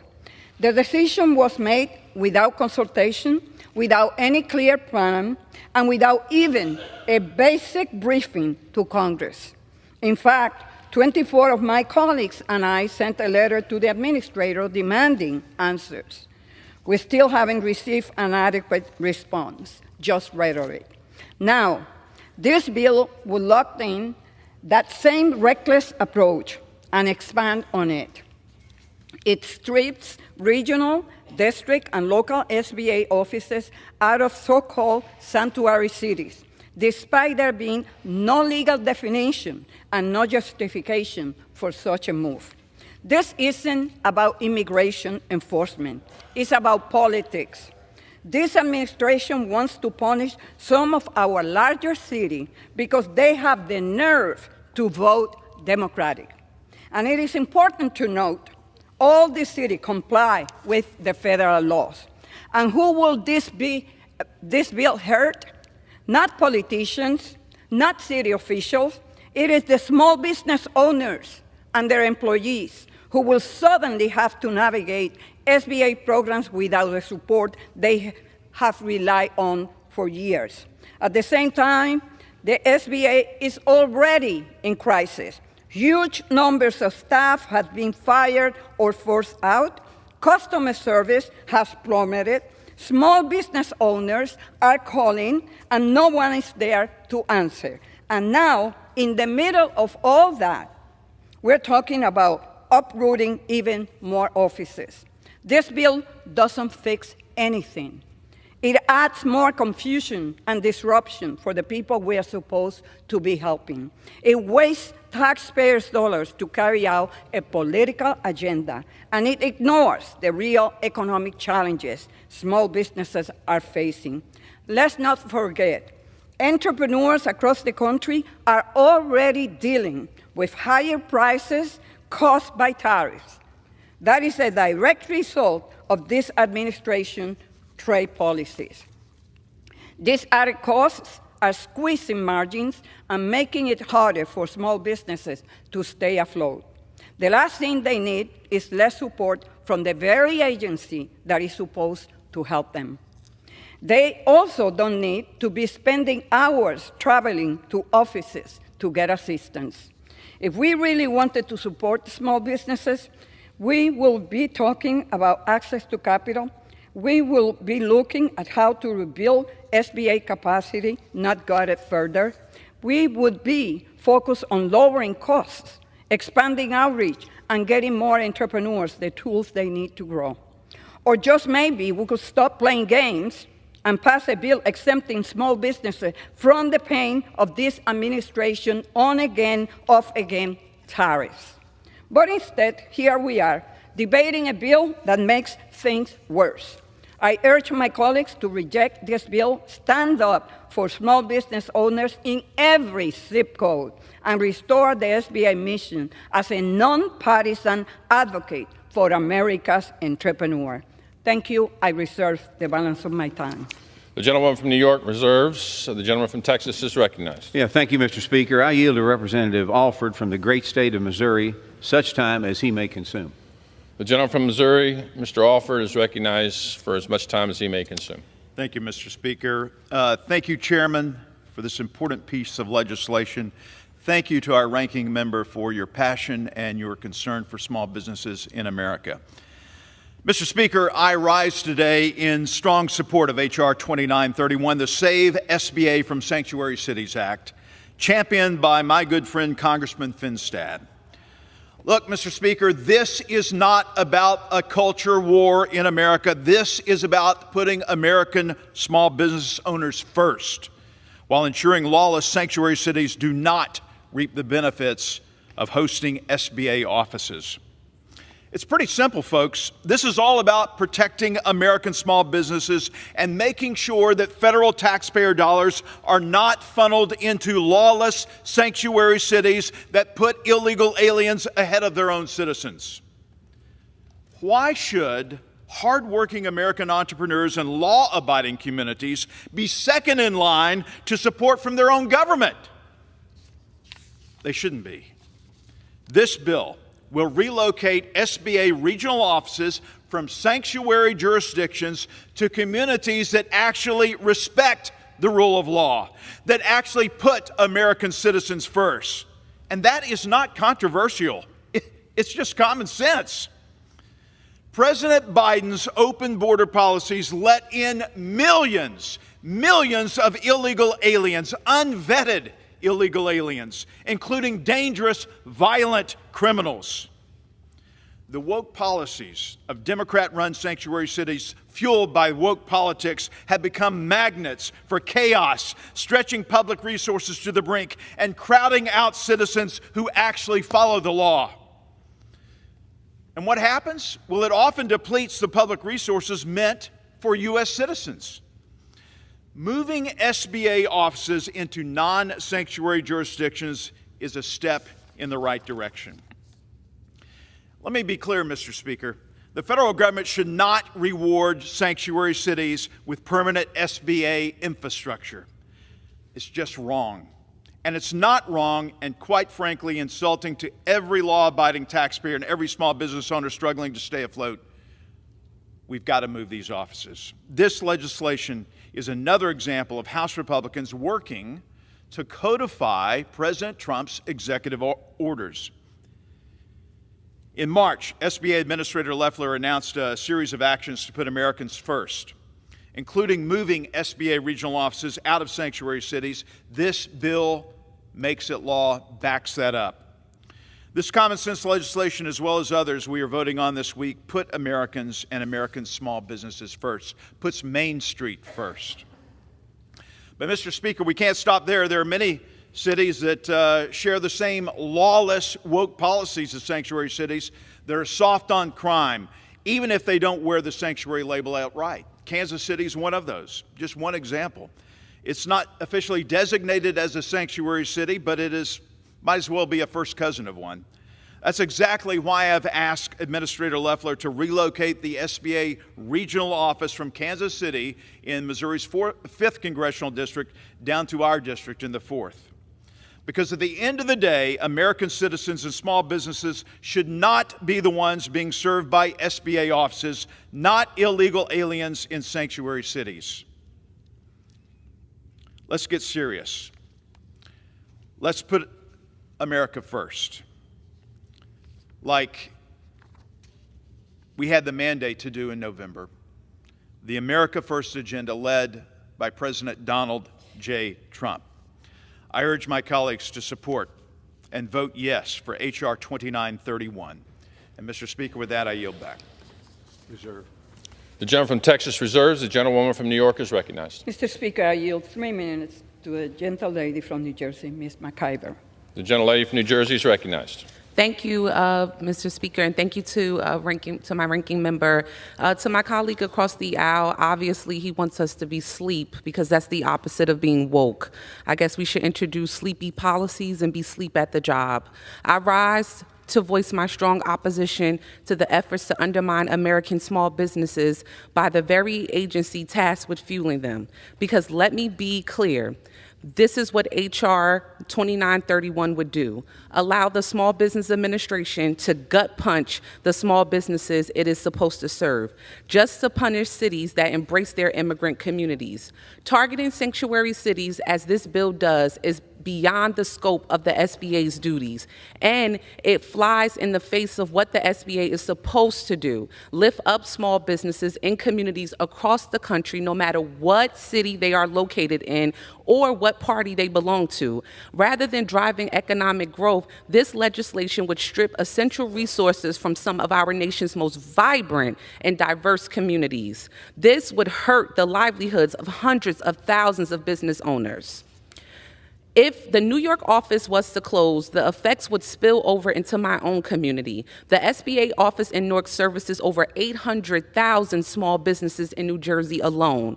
Cutting SBA offices from these areas will stall growth and jeopardize jobs. It will displace employees and disrupt critical services that local businesses rely on. It will burden nearby offices and stretch resources very thin. And it will make it harder for business owners to get the help they need when they need it. Newark's office would be overwhelmed if the New York City office closes. This bill weaponizes federal resources to hurt cities that have made the choice to protect immigrant communities. This is unjust. I have worked closely with my Democratic colleagues to raise these concerns directly with the SBA administrator through multiple letters, outreach, and even in Small Business Committee yesterday. SBA's response, if any, have been dismissive. I stand firmly against using the SBA as a tool to penalize cities based on their immigration policies. I hope my colleagues will stand with me. I urge you to vote no on the Save SBA from Sanctuary Cities Act to protect the SBA's mission and vibrant economies for all of our cities. With that, I yield back. I reserve. The gentlewoman from New York reserves. The gentleman from Texas is recognized. Thank you, Mr. Speaker, and I yield to Representative Crank from the great state of Colorado, such time as he may consume. The gentleman from Colorado is recognized. Mr. Speaker, thank you, and thank you, Mr. Chairman. Mr. Speaker, I rise today in strong support of H.R. 2931. We've allowed sanctuary cities to openly defy federal immigration law for far too long. There must be real consequences for it. And I want to thank the gentleman from Minnesota, Representative Finstad, for introducing this important piece of legislation. And I'm also grateful to Chairman Williams of the Small Business Committee for working with me to ensure that my community, El Paso County and Colorado Springs, isn't swept up in the radical sanctuary policies coming out of Denver, Colorado. Specifically, I want to thank him for accepting our amendment to ensure communities like mine that are fighting back against criminal coddling politicians remain eligible locations for SBA offices. You know, we've heard a lot of folks who are opposed to this bill say things like it's undermining small business or it's creating a culture war. This is about the rule of law. This is about cities thumbing their noses at taxpayers. You aren't entitled to federal funds in America. There's a way, by the way, to keep these offices in these cities. Stop being sanctuary cities. Comply with the law. When did that become something that was optional in America, to comply with the federal law?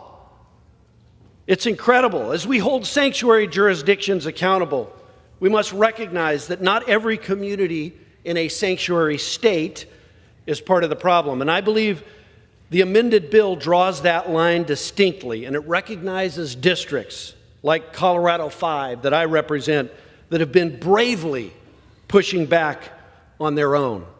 When the Biden administration opened our borders and over 8 million or more crossed into our country illegally, 300 migrants per day rolled into Colorado because cities like Denver welcomed them with our taxpayer dollars. Migrants with connections to dangerous gangs like Tren de Aragua didn't just stay in Denver, but they moved to nearby communities and they took over apartment complexes that were owned by individuals. El Paso County, my county, recognized the threat, but with zero support from the Colorado legislature, who at the same time passed more laws to make it worse. The Colorado legislature passed laws prohibiting law enforcement from honoring ICE detainers. The Colorado legislature restricting data sharing with federal immigration agencies. And the legislature passing a law that banned contracts for immigration detention centers. This is lawlessness, and this body should recognize it as such. In 2024, my good friend Sheriff Joe Roybal of El Paso County and other county leaders filed a lawsuit against the state, arguing that these laws are unconstitutional and that they hamper public safety. Now contrast that with cities like Denver, which have exacerbated their housing crisis, and they continue to support illegal immigrants,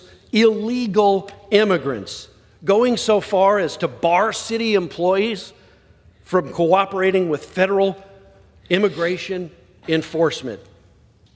You talk about playing politics. That's playing politics.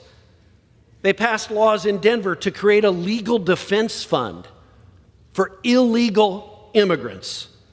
And they passed a law to spend more than $180 million a year on related services, all while hosting the SBA regional office and laughing at the American taxpayers while doing it. This is unacceptable. Sanctuary cities should not be rewarded with federal offices and resources. That's why I wrote to SBA Administrator Kelly Loeffler, urging her to move the regional office to Colorado Springs, where we cooperate with federal authorities and support small business, and we uphold law and order for our citizens. While President Trump has delivered on his promise to regain operational control of the border, the fight isn't over. We need full cooperation between federal, state, and local law enforcement. But it's unfortunate that Colorado's leadership is still going in the wrong direction. Despite Governor Polis saying in January he was open to work with the Trump administration, he instead signed new legislation in May that expands protections for illegal immigrants, even after local officials raised serious concerns. My community, meanwhile, is doing the work El Paso County and the Colorado Springs Police Department are partnering with ICE and the DEA. And in April, they led a nightclub raid that resulted in over 100 illegal immigrants being detained for human and drug trafficking. This is something that we're going to support with lawlessness, not in my community. In May, they turned over 13 illegal immigrants to ICE custody. And we understand the real consequences of sanctuary policies. Colorado's become a haven for illegal immigration. And in one tragic case that we all now know about this week, an illegal immigrant who overstayed his visa launched Molotov cocktails at innocent Boulder residents in what was a hateful racial attack. Despite the state knowing that that person was already illegally in our country, and the state of Colorado gave him a driver's license. We can't let sanctuary jurisdictions defy federal law and endanger public safety. Let me be clear. El Paso County, my county, is not a sanctuary jurisdiction. Despite the policies from Denver, we're committed to working with federal immigration authorities and protecting our communities.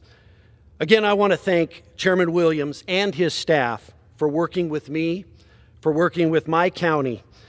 And El Paso County is ready and willing to host the SBA office. I urge all of my colleagues to support H.R. 2931. And with that, I thank you and I yield back, Mr. Speaker. Reserve. The gentleman from Texas reserves. The gentleman from New York is recognized. Thank you, Mr. Speaker. It's quite rich to come to the House and talk about rule of law. At least on this side of the aisle, we don't have anyone who pardoned 1,500 felons. Mr. Speaker, I yield 3 minutes to the gentleman from New York, Mr. Latimer. The gentleman from New York is recognized for 3 minutes. Thank you, Mr. Speaker. Thank you, Madam Ranker. My district has over 30,000 small businesses, from restaurants and small grocery stores in New Rochelle to construction companies in Yonkers. Every day, I hear from business owners that they need certainty to run their businesses.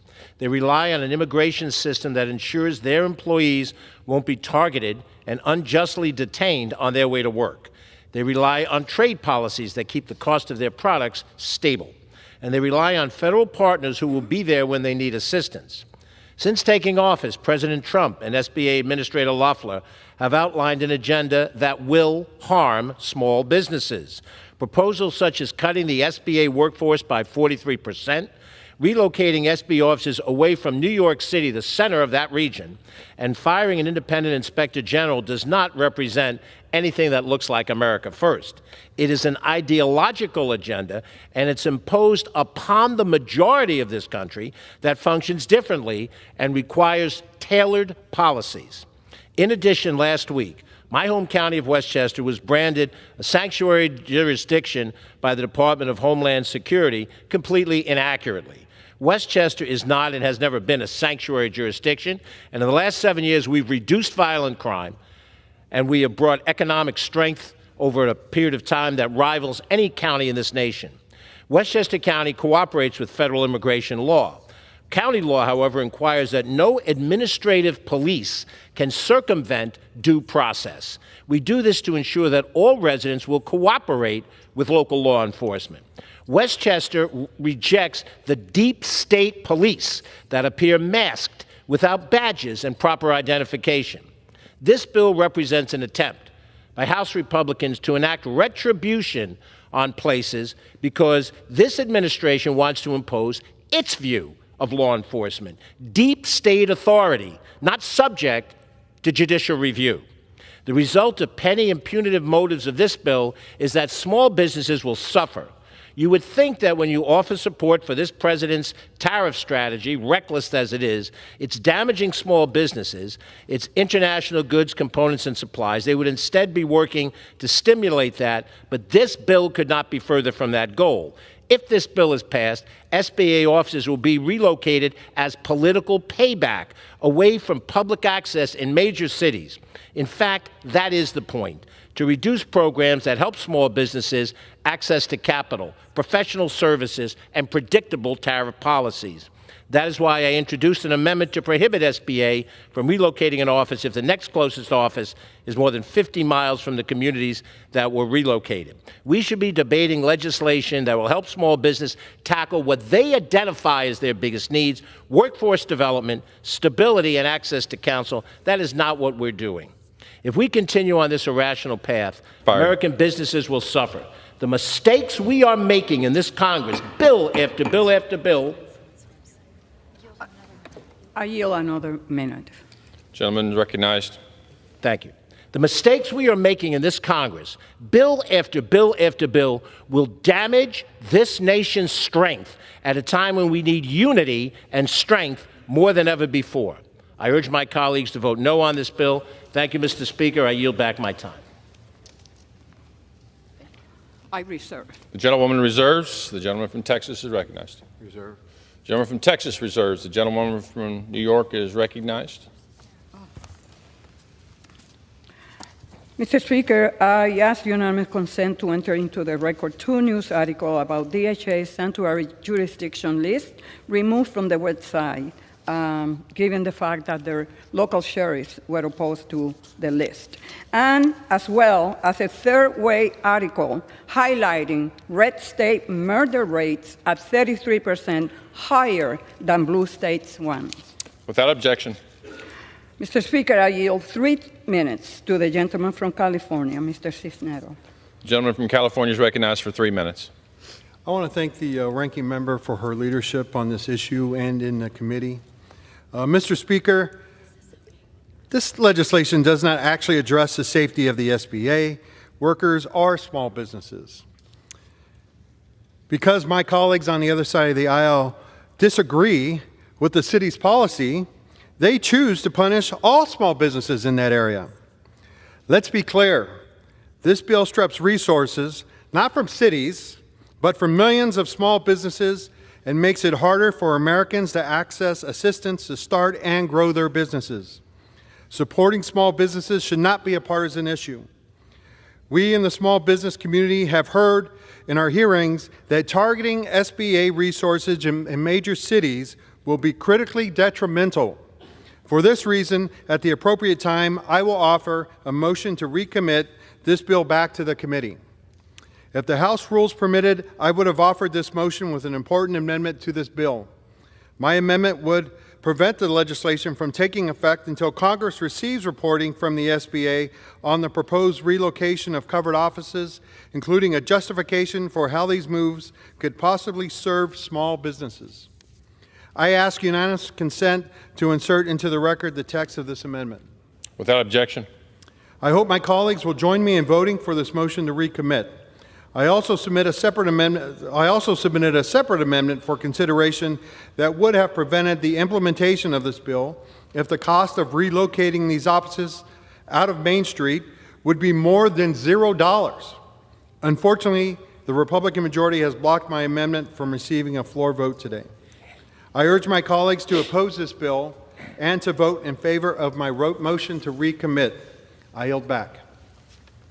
The gentlewoman from New York reserves. Yes. The gentleman from Texas is recognized. Reserves. The gentleman from Texas reserves. The gentlewoman from New York is recognized. Mr. Speaker, I yield 3 minutes to the gentleman from California, Mr. Correa. The gentleman from California is recognized for 3 minutes. Mr. Speaker, first of all, let me begin by thanking the chair and the ranking member for their interest in good, managed, efficient SBA offices. They are federal taxpayer dollars being invested to make sure we continue to create jobs in our great country. So that being in mind, I would ask everybody to think about return on investment to taxpayers. Orange County, California, my home, today, probably the 30th largest economy in the world. Home to Disneyland, Anaheim Angels, 30th largest economy in the world. California, that always gets beat up here in this body. We just became the 4th largest economy in the world. Let me say, we are the 4th largest economy in the world. And guess what?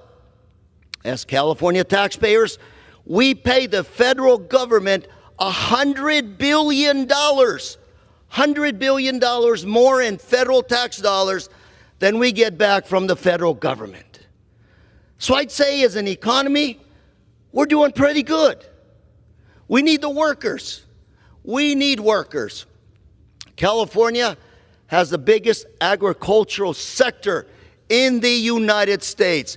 We feed ourselves and other states in the Union and other nations. 70% of our workforce is, guess what?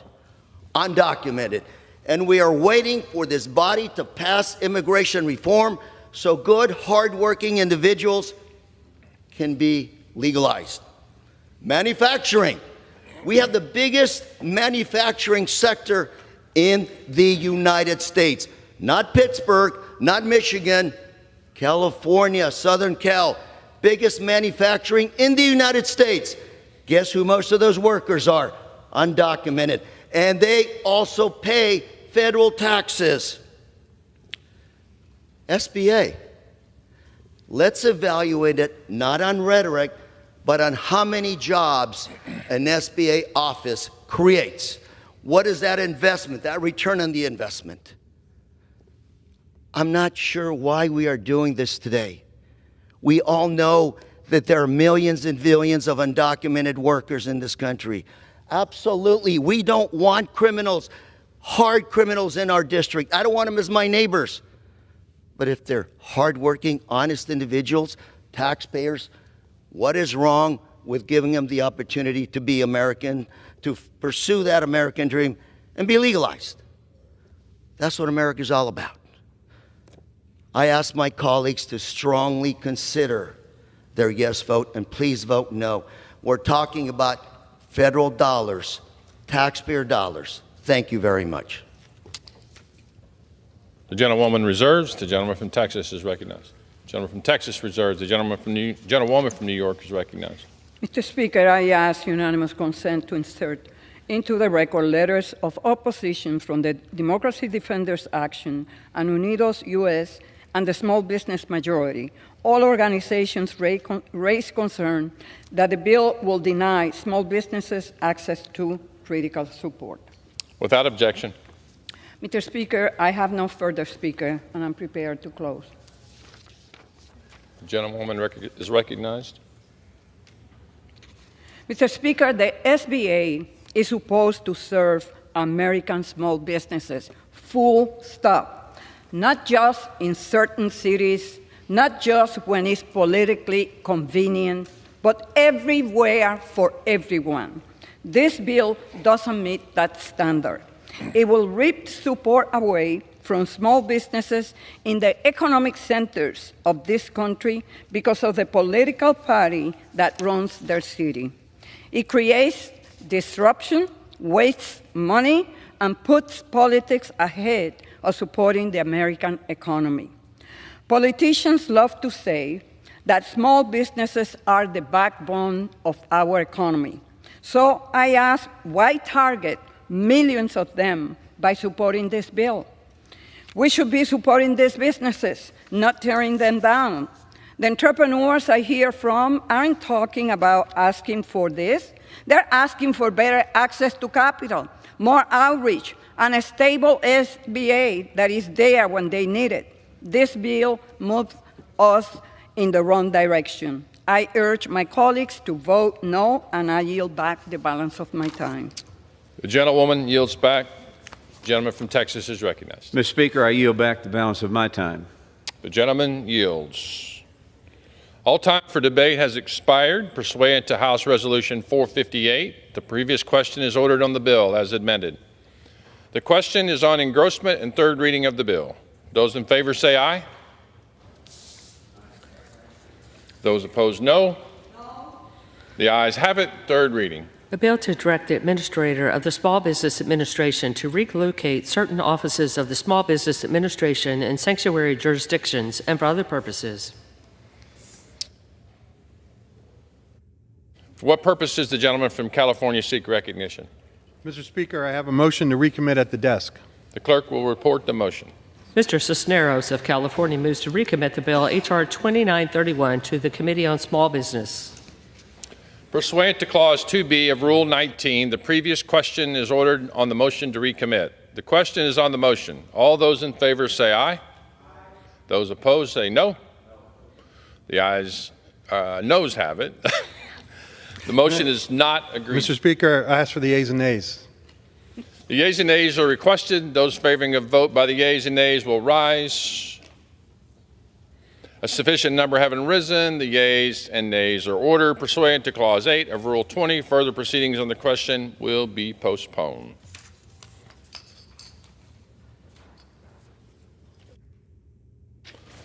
For what purpose does the gentleman from Texas, Mr. Williams, seek recognition?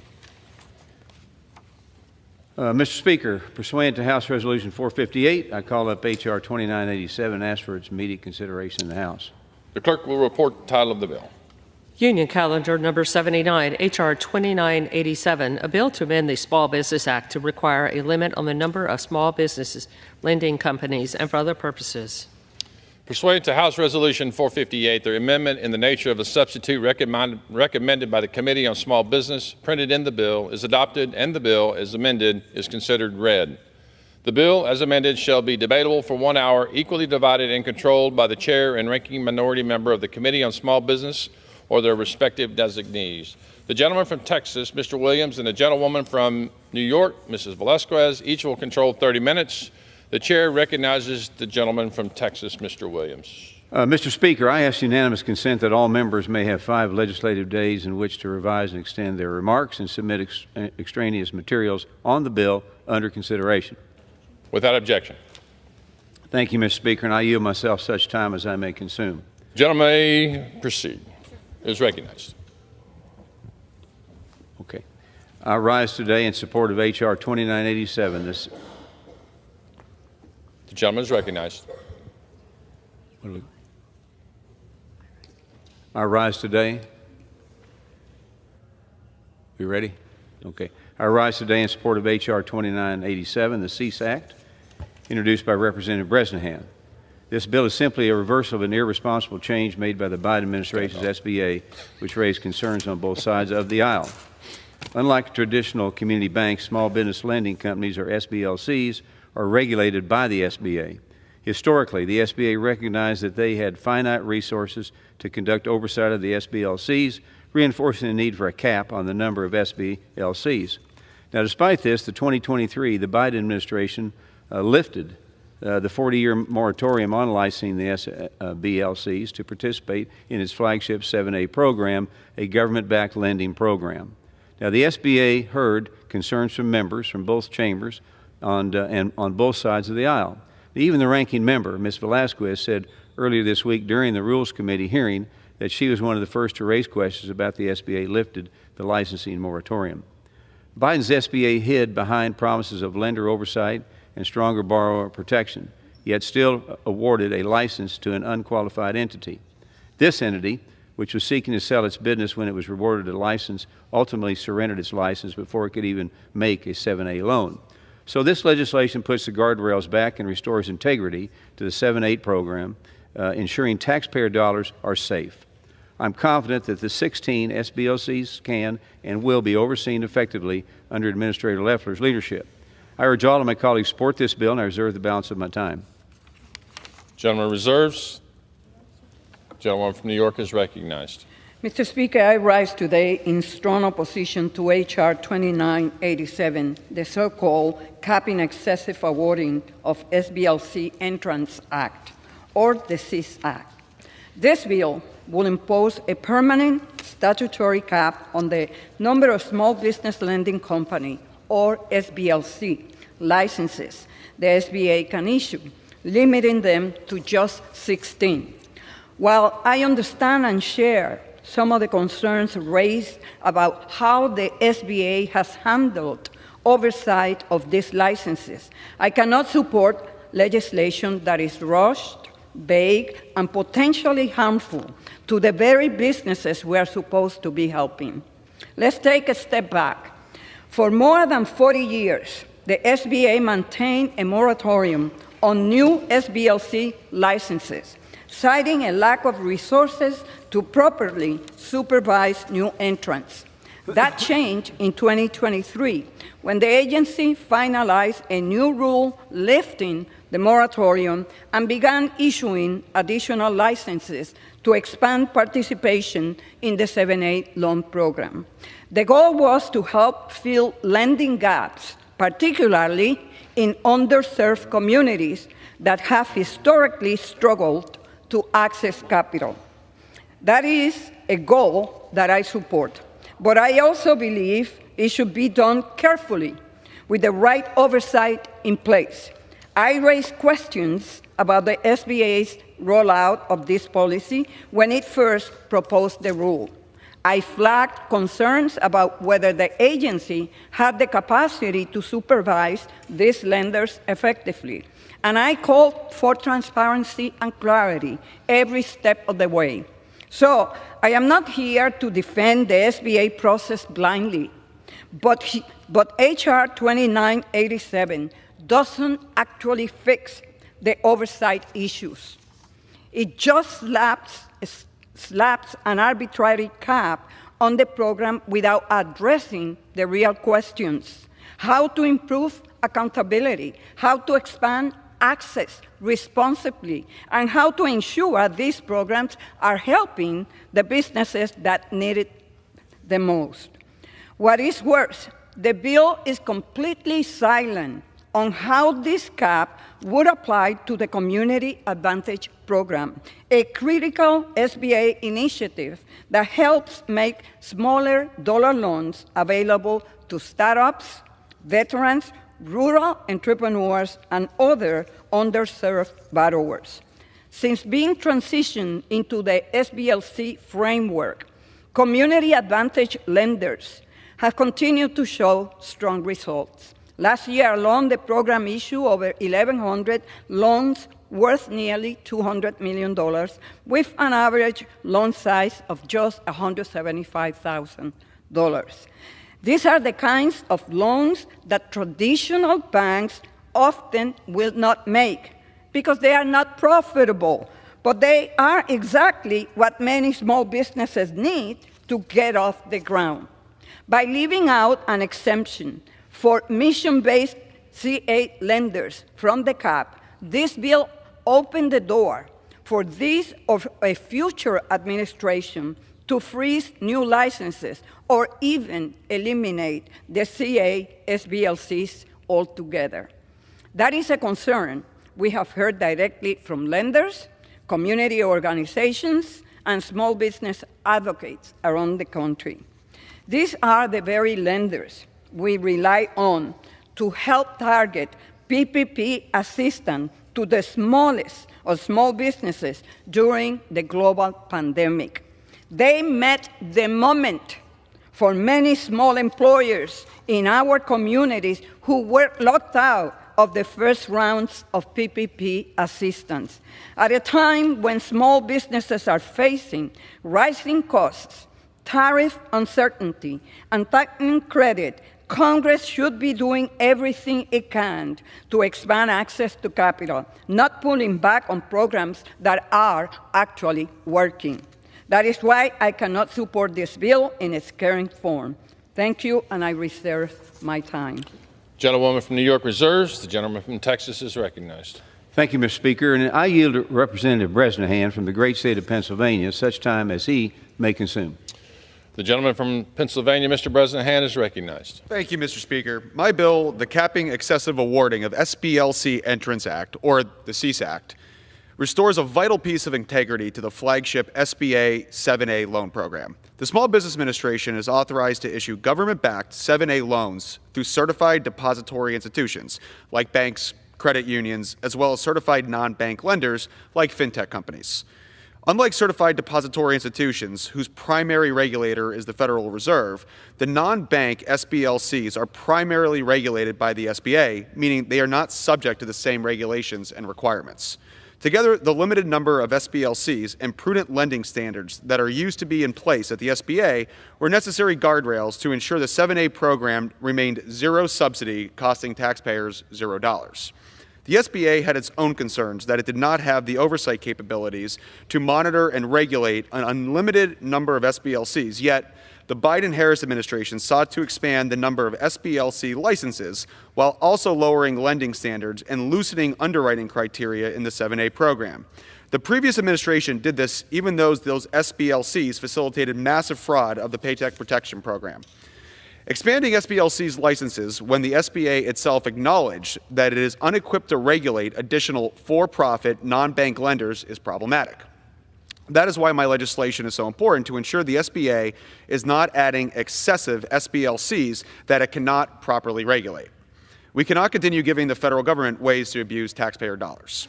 I thank the Trump administration for taking swift action and returning prudent lending standards to the 7A program. Combined with the CSAC, those efforts will return the SBA to its proper oversight capabilities and ensure that federally regulated lenders, such as community banks, remain a fundamental pillar of 7A lending. The bill was thoughtfully drafted to encompass the original 14 SBLCs and 2 additional SBLCs licensed in 2024 after the Biden-era rule changed. No existing SBLC licenses would be revoked as part of this bill. I thank the great members and staff of the Small Business Committee for working with me for bringing this bill to the House floor today. I ask my colleagues on both sides of the aisle to vote yes on this practical and sensible piece of legislation. Thank you, and I yield back. Reserve. Gentleman from Texas reserves. The gentlewoman from New York is recognized. Mr. Speaker, I yield 5 minutes to the gentlelady from Minnesota, Ms. Morrison. Gentlewoman is recognized for 5 minutes. Thank you, Ranking Member Velasquez. Mr. Speaker, I rise today to discuss H.R. 2987, the CSAC, which would place a statutory moratorium on the number of small business lending company licenses that can be issued by the U.S. Small Business Administration. What does this bill do? Cap the number of SBA 7A non-bank lenders who can give loans to America's small businesses, a reasonable endeavor that could have generated bipartisan support had there been any effort by the majority to engage in a thoughtful discussion with us. Since there was no such engagement, this bill does nothing to protect the hugely successful Community Advantage program. Community Advantage small business lending companies provide loans to small businesses located in underserved and rural communities, to new businesses, and to veteran-owned small businesses. For far too long, far too many people in our country have not been able to access capital and participate in the American dream of starting a business, creating jobs, and growing our economy. The Small Business Administration plays a critical role in providing capital to our small businesses. The Community Advantage program has a demonstrated track record of helping entrepreneurs who face higher barriers to accessing capital grow and scale their businesses. And this is exactly what we should be doing, opening more doors for more Americans to start a business, create jobs in their community, and strengthen their local economy. So my question to my Republican colleagues is, without providing protections for Community Advantage small business lending companies in the text of this bill, are you suggesting we eliminate this crucial program?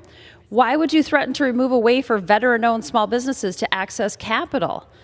What is your message to American entrepreneurs looking to access that first loan that could help turn their best ideas into a new small business? And let's just take a step back here. Right now, small businesses across the country are ringing the alarm bell, saying that the tariff wars are going to put them out of business in a matter of weeks or months. Just this past week, we heard from Minnesota's Small Business Person of the Year, given the award by the Trump administration, who says she has 6 weeks until she goes out of business. These are successful small businesses that were thriving, growing, expanding, until President Trump started this completely unnecessary, completely chaotic trade war, setting exorbitant tariffs as high as 145%, changing policies haphazardly, at times literally by the hour. No one can run a business with that level of uncertainty, and our small businesses are getting hit the hardest. They can't plan for the future. They don't have the luxury of time. The threat is here right now. And they certainly don't have the resources to personally lobby the president like the massive tech companies that got exemptions did. President Trump's so-called tariff policy is literally killing our small businesses. And Congress has the power to stop it. Article 1 of the Constitution, it's right there. Congress has the power to levy tariffs. But what is the Republican majority doing? Ceding all their power to this president and completely disregarding their constitutional duty and the outcries from small business owners who are warning us they will have to close their doors in a matter of weeks if this tariff war doesn't end. The three bills the Republicans are choosing to bring to the floor this week have nothing to do with the existential threat that these tariffs are posing to our nation's small businesses. The lack of courage to stand up for our nation's small businesses, to stand by and watch their downfall, is shameful. We should be passing legislation to end this tariff war and save our small businesses. Mr. Speaker, I yield. Gentlewoman from New York reserves. The gentleman from Texas is recognized. Reserve. Gentleman from Texas reserves. The gentlewoman from New York is recognized. Mr. Speaker, I yield 5 minutes to the gentle lady from California, Ms. Chu. Ms. Chu is recognized for 5 minutes. I rise in strong opposition to H.R. 2987, the SEAS Act, because it has the potential to harm our nation's most underserved small businesses. This bill would cap the number of small business lending companies, or SBLC licenses, that the SBA can issue at its current level of 16 licenses. These licenses enable lenders to make loans of up to $5 million to small businesses that we know often struggle to secure financing from traditional banks. If Republicans want to find a solution to bipartisan concerns about SBA's capacity to oversee an increased number of licenses, Democrats would have been happy to work together on this. But unfortunately, this bill fails to address our serious concerns about how it could devastate opportunities for capital access for the small businesses that need SBA's help the most. Specifically, this bill is completely silent about how this cap on licenses would impact community advantage SBLCs. We know that one of small businesses' greatest challenges is obtaining access to financial capital. And for over a decade now, the Community Advantage Program has been helping close this funding gap for underserved businesses who face this challenge disproportionately, like rural, veteran, and low-income small business owners. I will never forget visiting one of these businesses in Santa Monica, California. It was a salad-based restaurant owned by two young Hispanic men who had this dream of expanding their restaurant. But they were turned away by every traditional bank due to a lack of assets and credit history. Finally, they were able to get a $250,000 Community Advantage loan, and now they have 6 of these restaurants. It was a relatively modest sum, but $250,000 was what it took to make these small business owners successful. And that is why I have long believed in Community Advantage. But it was operating only as a pilot program, and that is why I sponsored a bill to make it permanent. This bipartisan bill has passed out of the House, but the Senate did not take it up. Great relief, however, came in 2023 when the SBA established by rule the Community Advantage SBLC program to provide long-term assurance for the program and lenders. Since then, there's been great progress. 143 lenders have registered as Community Advantage SBLCs, and in 2024 alone, these lenders have already issued 1,100 loans totaling $196 million to the most underserved small businesses with an average loan size of $160,000. Congress needs to build on these efforts by providing statutory permanency for Community Advantage. But the bill before us today goes in the opposite direction, potentially threatening the future of Community Advantage SBLCs because it makes no mention of how these licenses would be impacted by the statutory cap. Congress must ensure that our most underserved small businesses have the resources they need to not just survive, but to grow. That's why I will reintroduce the Community Advantage Loan Program Act, which will give permanent authorization to this program. I urge my colleagues to support our nation's veteran, rural, and low-income entrepreneurs by voting no on this bill, and I yield back. Gentlewoman reserves, and the gentleman from Texas is recognized. Reserve. Gentleman from Texas reserves. The gentlewoman from New York is recognized. Mr. Speaker, I have no further speakers. I'm prepared to close. The gentlewoman's recognized. Mr. Speaker, I am not opposed to oversight. I am not opposed to having a real conversation about the future of SBA programs, but I am opposed to legislation that leaves key questions unanswered and puts proven programs in jeopardy. The Community Advantage Program and the CA SBLCs have been a lifeline for thousands of small businesses, particularly in rural areas and for unbanked businesses. They fill the gap that traditional lenders and larger 7(a) lenders won. Small and new businesses often require small dollar loans, not million-dollar loans. They simply need enough capital to get their business off the ground or finance modest expansions. That is why the CA SBLC lenders are so critical to growing our small business ecosystem. The CA lenders have had bipartisan support for years. So why are my colleagues so afraid to include a provision of congressional intent to protect them from the cap? I just don't get it.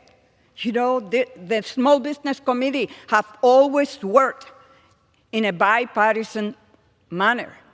And here we are, a proven program that have had bipartisan support, and the Republicans, with this legislation, will put an end to SBLC. We should be working together to support and expand the CA SBLC program, not passing vague bills that threaten to cut it off. At a time when small businesses need more capital, more support, and more stability, this bill moves us in the wrong direction.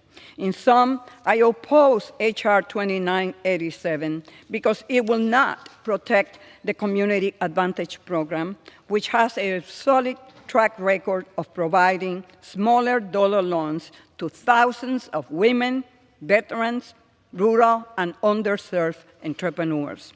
At the appropriate time, I will offer a motion to recommit this bill back to the committee. If the House rules permit, I will have offered the motion with an important amendment to this bill. My amendment will ensure the requirements of the bill shall not apply to Community Advantage SBLC, and two, prohibits implementation of the bill until the administrator certifies to Congress that 7(a) loan originations will not decrease to unbanked small business borrowers operating in rural or low-income markets. I ask unanimous consent to insert into the record the text of this amendment. I hope my colleagues will join me in voting for the motion to recommit and vote no on H.R. 2987. Thank you, and I yield back. The gentlewoman yields. The gentleman from Texas is recognized. Mr. Speaker, I yield back the balance of my time.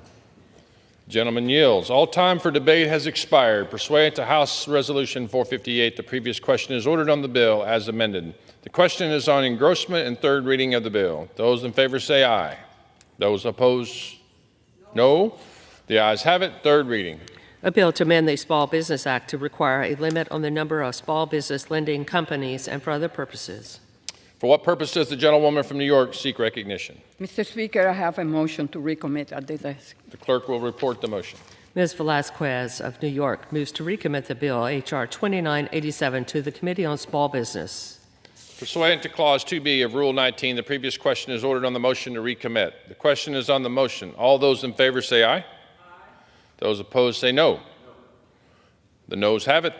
Mr. Speaker, on that I demand the yeas and nays.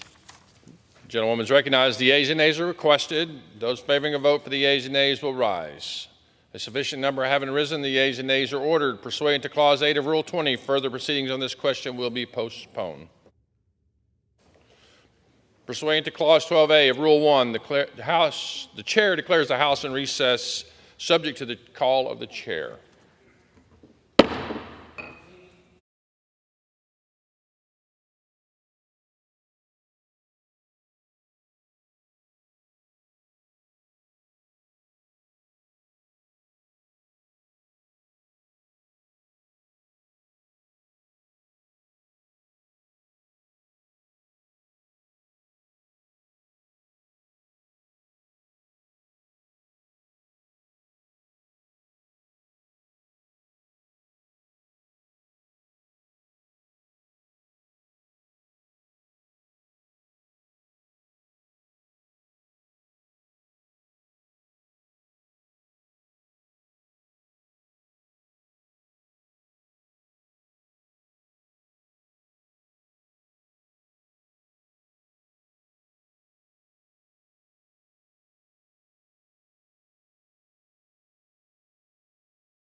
On this vote, the yeas are 202, the nays are 210.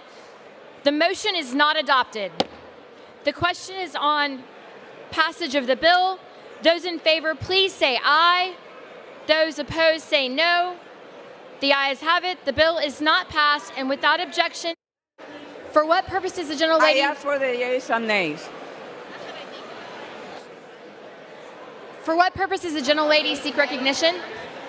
Say it again. Madam Speaker, I ask for the yeas and nays. The yeas and nays have been requested. Those favoring a vote by the yeas and nays will rise. A sufficient number having risen, the yeas and nays are ordered. Members will record their votes by electronic device. This is a 5-minute vote.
this vote, the yeas are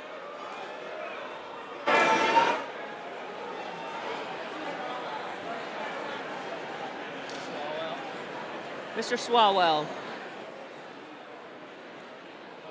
Mr. Swalwell votes no.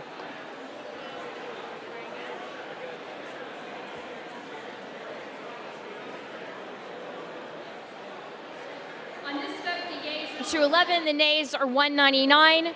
The bill is passed. Without objection, a motion to reconsider is laid on the table. Pursuant to Clause 8 of Rule 20, the unfinished business is the question on agreeing to the motion to recommit on H.R. 2987, offered by the gentleman from New York, Ms. Velasquez, on which the yeas and nays are ordered. The clerk will designate the motion. Motion to recommit H.R. 2987, offered by Ms. Velasquez of New York. The question is on agreeing to the motion to recommit. Members will record their votes by electronic device. This is a 5-minute vote.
members voted.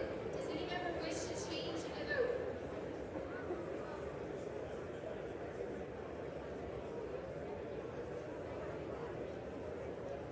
On this vote, the yeas are 201, the nays are 212. The motion is not adopted.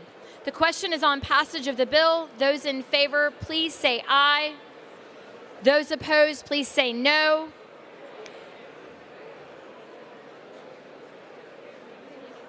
In the opinion of the chair, I ask for the yeas and nays. In the opinion of the chair, the ayes have it. For what purpose does the gentlelady from New York seek recognition? Madam Speaker, I ask for the yeas and nays. The yeas and nays are requested. Those favoring a vote by the yeas and nays will rise. A sufficient number having risen, the yeas and nays are ordered. Members will record their votes by electronic device. This is a 5-minute vote. Thank you.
this vote, the yeas are 214, the nays are 198. The bill is passed without objection.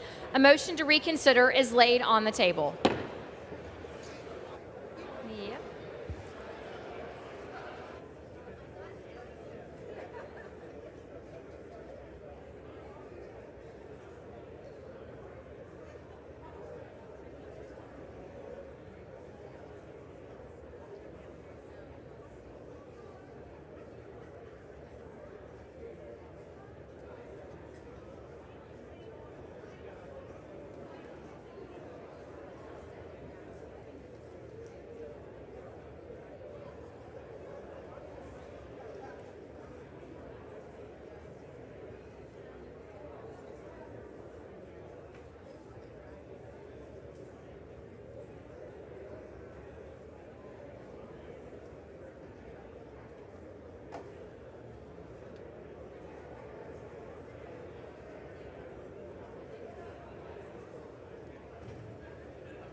In order.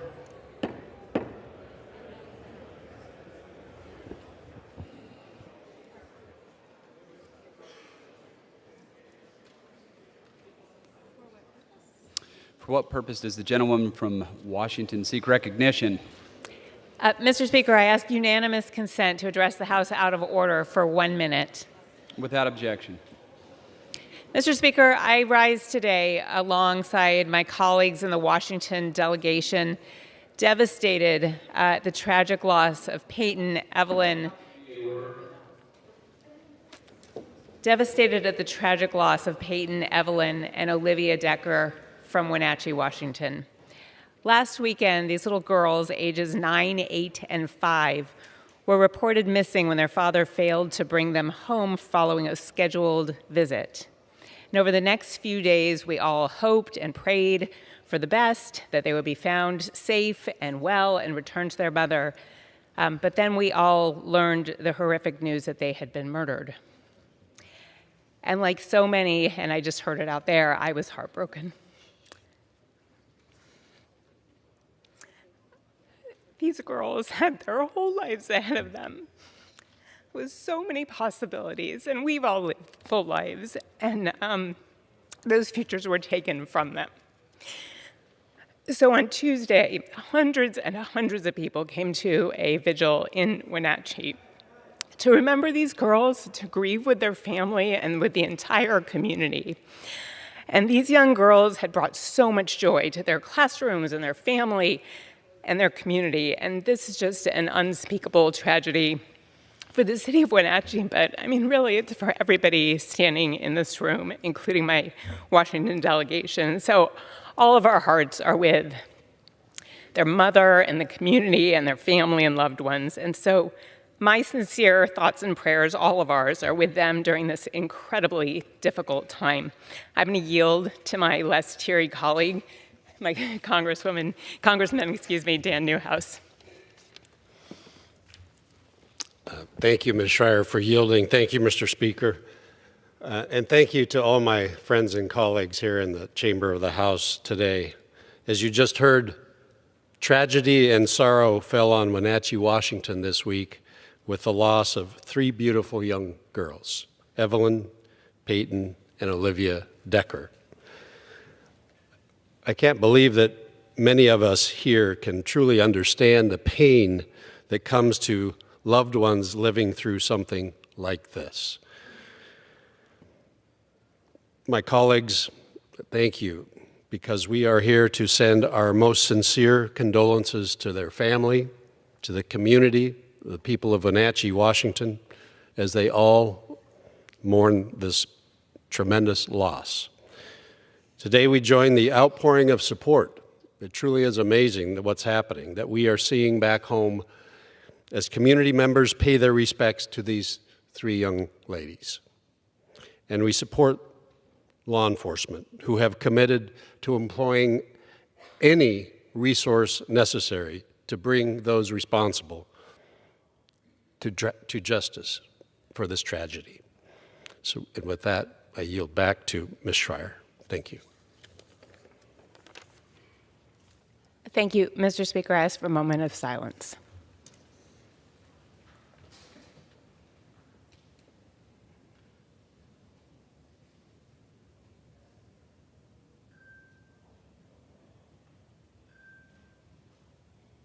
I yield back.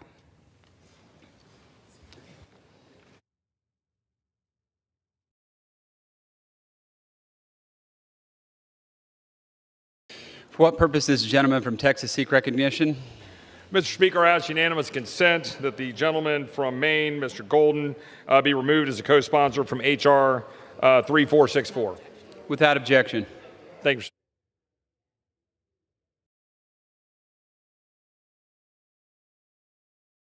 The chair will now entertain requests for 1-minute speeches.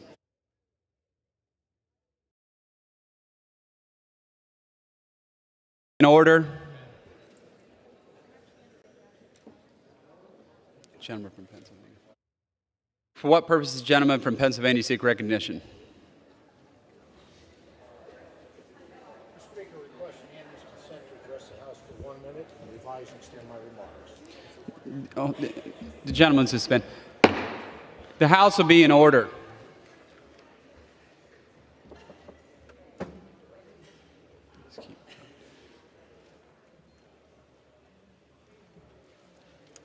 Without objection, the gentleman is recognized. Mr. Speaker, I rise today to honor the 100th anniversary of Bradford Area High School in Bradford, Pennsylvania, a century of shaping minds, building character, and strengthening community. Since its founding, BAHS has educated generations of families, grandparents, parents, and now children walking the same halls, learning from the same dedicated teachers who often return to serve their own alma mater. It's not just school, it's a legacy. Recently, the community came together to celebrate this proud history. Alumni joined current students in the auditorium to perform the school's fight song, Bridging the Past and Present in Harmony. Displays throughout the school showcased 100 years of photos, uniforms, and memories, alongside a 1926 time capsule containing a Bible, a local newspaper, and a silver peace dollar. Mr. Speaker, Bradford Area High School is more than just a structure. It's a pillar of the community, and it will continue to shape future generations for the next 100 years. Thank you, Mr. Speaker, and I yield back the balance of my time. For what purpose does the gentleman from California seek recognition? Mr. Speaker, ask unanimous consent to address the House for 1 minute, revise and extend my remarks as necessary. Without objection, the gentleman is recognized for 1 minute. I recognize the 50th anniversary of the Santa Cruz Pride Parade, one of the oldest pride events in the nation and the first of any small American city. Since 1975, Santa Cruz Pride embodies the spirit of resistance and persistence, and even though it was California, back then it was just a small gathering of a few brave and determined people standing in solidarity. Today, like we saw this past weekend, Santa Cruz Pride is a multi-day, community-wide event that brings together thousands in the celebration of Pride. But as we celebrate, we also appreciate and commemorate that we stand on the shoulders of those who got us here. And it is with that realization that we are reinvigorated in our push for equal rights. See, we in Santa Cruz and throughout the 19th Congressional District of California understand that pride is more than just about flags and parades. It's also about creating policies, putting in place protections, and the persistence of a community to achieve equality. Yes, we are proud of the past 50 years of Santa Cruz Pride, but we are also now determined, now more than ever, to continue our march forward. Thank you, Mr. Speaker. I yield back. For what purpose does the gentleman from Florida seek recognition?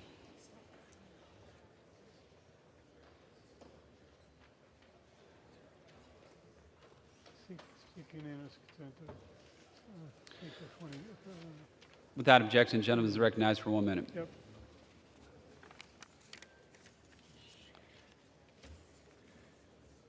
Mr. Speaker, I rise in honor the life of my friend John Thrasher, who passed away May 30th, 2025. John was a decorated veteran, devoted family man, and a great public servant. Few have given more to Florida. He from Clay County School Board to Speaker of the House to serving in the State Senate and President of Florida State University. He was a leader, and he was known for it. After Republicans gained control of the Florida House, after 122 years of nothing, we ushered in a new era of common sense, principled leadership. And that legacy lives on today through the lives he touched, the institutions he strengthened, and the honors he earned. John Thrasher is a life that's a testament to the spirit, principle, service, patriotism. He will be missed. Yield back. For what purpose does the gentleman from North Carolina seek recognition?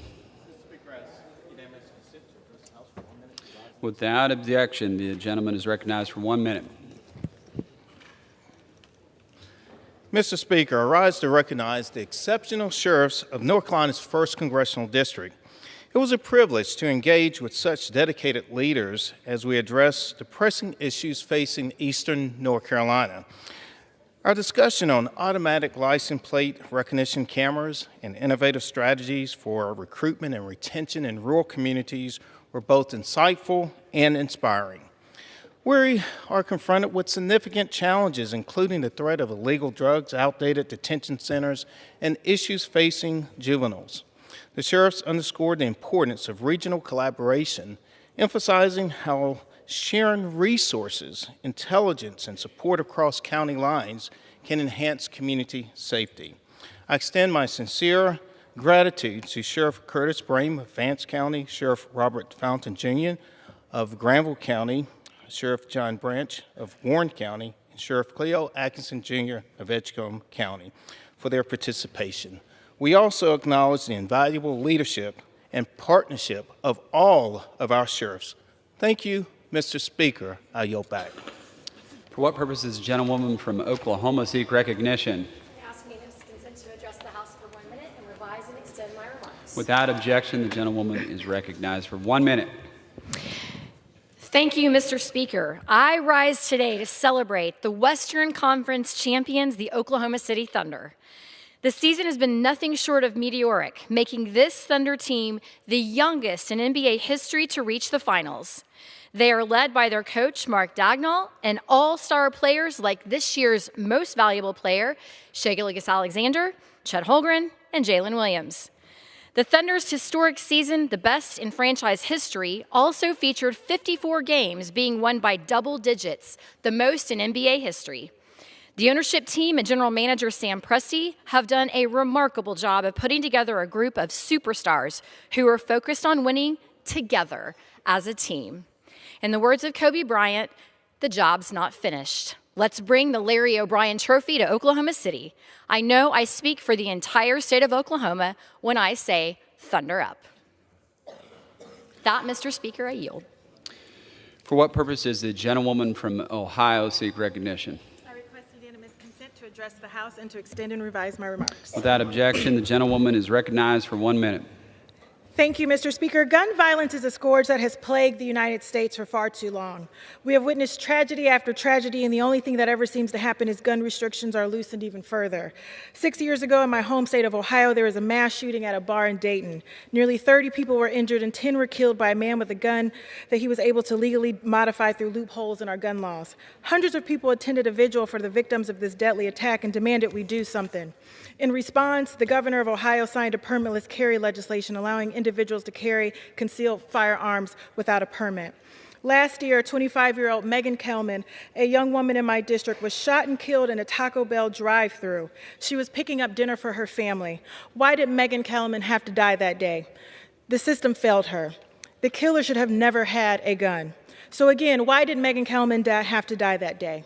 She didn't.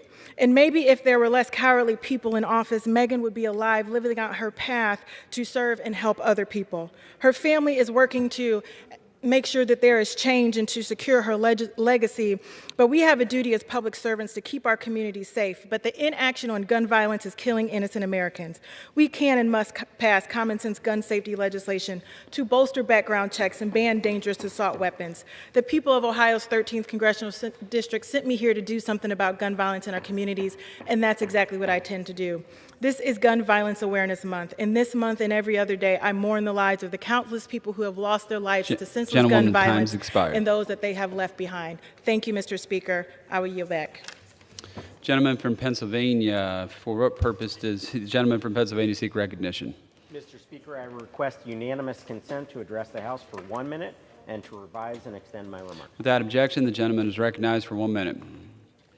Mr. Speaker, over the last 4 years, every American has felt the pain of inflation, and this financial strain has hit working families particularly hard. Large price increases set back millions of parents, forcing them to dig into their savings and even go into debt sometimes just to pay their bills. That's why, as a part of budget reconciliation, we passed legislative language to permanently increase the child tax credit, index it to inflation, and add a $500 increase, bringing the total tax credit to $2,500. Changes to the tax code, including expanding the child tax credit, will help save the average family more than $1,300 a year. It's time to deliver real tax relief for working families that they so desperately need. I call on my colleagues in the Senate to protect these provisions to make sure that we're helping working families and after 4 years of rising costs, finally deliver parents the relief that they deserve. Thank you, Mr. Speaker, and I yield back. For what purpose does the gentleman from Missouri seek recognition? Mr. Speaker, I ask for unanimous consent to address the House for 1 minute and to revise and extend my remarks. Without objection, the gentleman is recognized for 1 minute. Mr. Speaker, if you stood outside the St. Louis Job Corps Center last week, you saw what happens when cruelty becomes policy. You saw students being escorted off campus, bags in hand, dreams on hold. Grandparents crying because their grandkids had finally found something that gave them a shot and now it's gone. In St. Louis, that's over 200 students who are impacted. Job Corps is exactly the kind of program we should all agree on. It gives young people the tools to succeed, real skills, real credentials, real jobs. It reduces crime, increases employment, and pays off for taxpayers in the long run. This wasn't a budget choice, this was a values choice. And it tells our young people, your future doesn't matter. Not if you're working class, not if you're black or brown, not if you come from a zip code, that doesn't matter. But I rise today because Job Corps works. It changes lives, and there's no defense, none at all, for ripping that away from students. I yield back.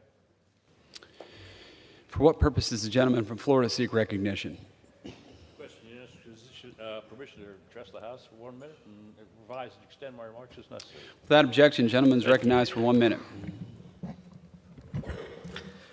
Thank you, Mr. Speaker. I rise today to recognize a truly outstanding man, a man who served all of the people of Florida honorably, with wisdom and admirable class. My dear friend John Thrasher passed away on May 30th at the age of 81. John Thrasher was a highly decorated soldier, Speaker of the Florida House, a Florida Senator, President of Florida State University, father of the Florida State University Medical School, and one of the most gifted men I ever worked with. Most importantly, he was an honorable man who made it his life's mission to serve others. It was he who introduced me to the importance of advocacy in Washington and in Tallahassee. He exemplified great leadership and great service to all around him. He was loved and respected throughout Florida, and we will all miss his wisdom and his company. It was an honor to know John, and as we mourn his loss, I'd like you to keep his wife, Jean, and their family in our prayers. May he rest in peace.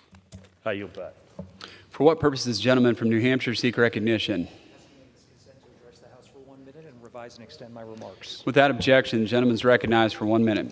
Thank you, Mr. Speaker. I rise today because the Republicans' budget scheme pushed through in the middle of the night last month is putting school meals for hungry kids and food assistance for working families at risk. A constituent of mine, Martha from Somersworth, is raising her 15-year-old grandson and battling breast cancer while living on a fixed income. Without SNAP, she wouldn't be able to keep food on the table. Another constituent, Catherine, is a veteran from Manchester who has type 2 diabetes. She wouldn't be able to afford the diet she needs to keep herself healthy without SNAP, and fears losing her benefits could put her life at risk if she's unable to manage her blood sugar. And people across my district, from Newmarket to Guilford, tell me they wouldn't be able to afford groceries without some help. It's a betrayal of working families for Republicans to take away food so they can give tax breaks to billionaires. We must continue speaking out against these cuts and doing everything we can to stop a reckless, cruel budget from moving forward. I yield back. For what purpose does the gentleman from Colorado seek recognition? Speaker, I ask for unanimous consent to address the House for 1 minute and to revise and extend my remarks. Without objection, the gentleman is recognized for 1 minute. Mr. Speaker, I rise today to celebrate the victory of the Grand Junction High School Knowledge Bowl team in the 2025 Colorado State Championship. This marks the school's 26th state title and its second consecutive win of the Governor's Cup. Competing against 60 teams from across Colorado, the team earned top honors in both the 4A classification and the overall Governor's Cup. This accomplishment confirms Grand Junction High School's standing as the leading academic team in the state of Colorado. As a former member of this team, I can speak to the dedication, teamwork, and intellectual discipline required to succeed in this competition. The Knowledge Bowl challenges students in a broad range of subjects, including mathematics, science, literature, and history. It demands academic skill, focus, collaboration, and resilience. The team members and their coaches have achieved something exceptional. Their success reflects the strength of their preparation and sets a powerful example of academic excellence for communities across Colorado. Congratulations, GJHS Tigers. Thank you, Mr. Speaker, and I yield back. Purposes, gentleman from New York seek recognition. Speaker, I ask for unanimous consent to address the House for 1 minute and to revise and extend my remarks. Without objection, the gentleman is recognized for 1 minute. Thank you, Mr. Speaker. Tomorrow marks the 81st anniversary of D-Day, a unique mission that took months of planning and turned the tide of World War II. America's military, working with Canada and our European allies, made the difference that day, beginning the liberation of France. 81 years later, another European country is fighting off an invasion by an aggressor. The Ukrainians have fought valiantly, with thousands giving their lives to protect freedom and democracy. They have proven to be strong fighters, creative in the art of war. The assault over the weekend on Russia's bombing fleet is a modern marvel. They are capable of defeating Russian aggression and remaining a free nation only if they have sufficient support from their allies. It is all the more concerning that today President Trump said it may be better to let Ukraine and Russia fight for a while before pulling them apart, like children in a schoolyard. Ukraine and its people don't have that time. This war must end. With D-Day on our mind, we must commit more assistance to Ukraine and defend democracy before it is too late. Thank you, Mr. Speaker, and I yield back. For what purpose does the gentleman from Georgia seek recognition? Ask unanimous consent to address the House for 1 minute to revise and extend my remarks. Without objection, the gentleman is recognized for 1 minute. Mr. Speaker, I rise today to recognize the 65th anniversary of the Meals on Wheels program led by Senior Citizens, Inc. in Savannah, Georgia. For 65 years, this program has provided thousands of nutritious meals and vital daily contact with elderly, homebound adults. This year, to celebrate the milestone, Senior Citizens, Inc. partnered with local chefs, including James Beard Award winner Chef Bailey. Chef Bailey assisted in crafting special gourmet meals as a tribute to the people they serve. Meals on Wheels delivers care, compassion, and peace of mind to families in Savannah and beyond. The partnership reflects the power of community engagement and shows what is possible when local organizations and volunteers work together to lift others. I thank Senior Citizens, Inc., Meals on Wheels, and Chef Bailey for their initiative and congratulate them on the anniversary of this most important service. Thank you, Mr. Speaker, and I yield back. For what purpose does the gentleman from Virginia seek recognition? Without objection, the gentleman is recognized for 1 minute. Mr. Speaker, since its founding, the Valavan Tamil Academy, or VTA, has played a vital role in teaching the Tamil language to children in Virginia. Tamil, one of the world's oldest languages, is spoken by over 80 million people globally, including 360,000 Americans. And this past weekend marked a major milestone, the VTA's 15th annual day celebration. I was honored to join students, families, and community leaders to celebrate and recognize the work that has been done to educate the next generation on Tamil history. So congratulations to the Valavan Tamil Academy, and thank you for all that you do for our community in Virginia. I'm looking forward to working together for many years to come. I yield back. For what purpose does the gentlewoman from Ohio seek recognition? Oh, sorry. I just saw you there. Sorry, Mike, missed you. What purpose does the gentleman from Florida seek recognition? Mr. Speaker, I ask unanimous consent to address the House for 1 minute and to revise and extend my remarks. Without objection, the gentleman is recognized for 1 minute. Mr. Speaker, I rise today to honor Sergeant Stephen Wiggins, a Vero Beach native and Vietnam hero, who was recently awarded the Army Commendation Medal for his past service this past Memorial Day, 57 years after making the ultimate sacrifice in service to our nation. In 1967, Sergeant Wiggins was drafted into the United States Army and quickly rose to the rank of sergeant and tank commander. Sergeant Wiggins was a lead in combat control during the Tet offenses when his unit encountered an obstacle. Acting quickly, he directed his track through a nearby gap, exposing a hidden enemy ambush and drawing heavy fire. The 4-hour firefight claimed 10 American lives, including Wiggins, whose bravery saved many others. I'm proud to be part of a recent ceremony honoring his legacy and his bravery to the American public. And with that, Mr. Speaker, I yield back. For what purpose does the gentlewoman from Ohio seek recognition? Without objection, the gentlewoman is recognized. Mr. Speaker, I rise to place in today's congressional record the virtuous life of a truly beloved woman and patriotic citizen of Toledo, Ohio, Mrs. Teresa Naumann. What an exemplary life she embodied. Teresa was a treasured family friend, and her son Jimmy, who preceded her in death, was a baseball buddy and classmate of my dear brother, Steve. She enjoyed numerous friends and held tight to memories of those precious days of youth when her husband Bill was the team coach of the Little Flower baseball team. Jimmy hit the line drives as my pitcher brother, Steve, sported the number 9. What a legacy Teresa built as dedicated wife, mother, sister, working woman for General Mills, a joyous grandmother, great-grandmother, aunt, and friend. At 94, having survived the death of her beloved husband for whom she cared religiously, she remained beautiful, gracious, kind, intelligent, involved, and devout. A woman whose smile lit up the room. She drew people to her with her welcoming manner. She and her Marine veteran husband, William, were married for 67 years until his passing, and they nurtured youth in their church, Little Flower Roman Catholic Church in Toledo, Ohio. Always generous, she requested in lieu of flowers, memorial donations be made to the James E. Naumann Athletic Fund at Little Flower Church or to a charity of the donor's choice. Teresa's presence will never be forgotten for the thousands of good deeds she did as a matter of daily life. Our nation needs more lives modeled on that of Teresa Naumann. Kind, constructive, joyous, and persevering. May the angels carry her to a place of comfort and joy. Thank you, Mr. Speaker. I yield back. For what purpose does the gentleman from Missouri seek recognition? Thank you, Mr. Speaker. I request to address the House for 1 minute and to revise and extend my remarks. Without objection, the gentleman is recognized for 1 minute. Mr. Speaker, I rise today to honor the life of a dear friend and true trailblazer, Robert S. Crampton, who passed away peacefully at the age of 95. Robert was a man of wisdom, quiet strength, and action. He served in the U.S. Army, worked with the Austin Police Department, and spent his life building up the people and communities around him. He helped construct satellite stations during the space race. He taught generations of students in Guam and here in the United States as well. And quite literally, he blazed trails across southwest Missouri.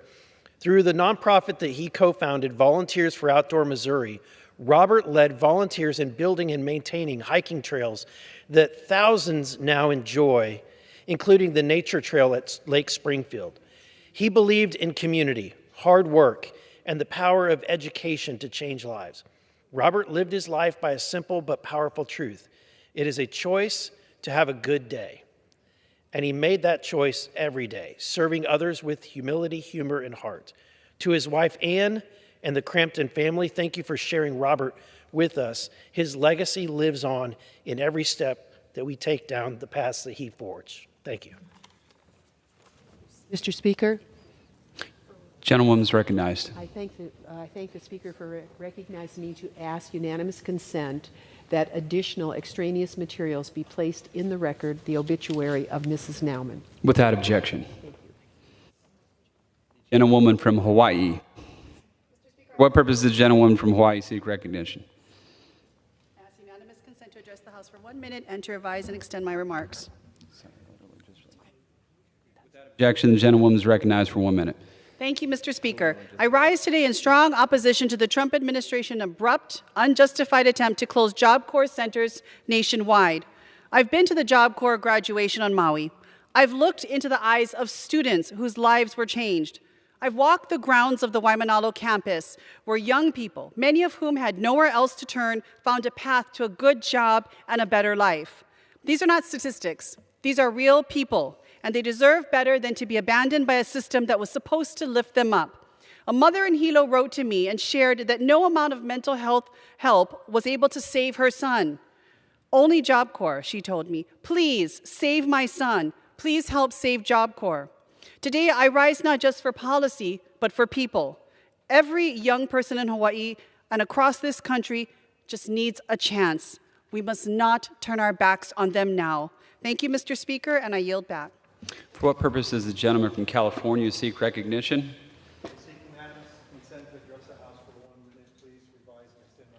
Without objection, the gentleman is recognized for 1 minute. Mr. Speaker, I rise today in memory of Baldwin Park police officer Samuel Riveros, who lost his life in the line of duty while attempting to rescue a fellow officer. Known for his infectious smile, love of the Dodgers, and snowboarding, Officer Riveros served in the Baldwin Park Police Department for over 8 years and was a member of the SWAT team. Officer Riveros' absence leaves a wake of grief that will only be tempered by time, never to subside. However, amidst our sorrow, may we find solace in his courage, character, and the oath he kept until the end. Officer Riveros' legacy as a hero will live on in the hearts and minds of the Baldwin Park community and the 31st Congressional District. This devastating event also claimed the life of Darius Wong, a resident of Hacienda Heights and a beloved son, brother, husband, and father. Both of these men should still be here, and it breaks my heart that their lives were cut so short from this disgusting act of cruelty. Let us keep them and their families in our thoughts. May they rest in peace. I yield back. For what purpose does the gentleman from New Jersey seek recognition? Mr. Speaker, I request unanimous consent to address the House for 1 minute and to rise and extend if necessary. Without objection, the gentleman is recognized for 1 minute.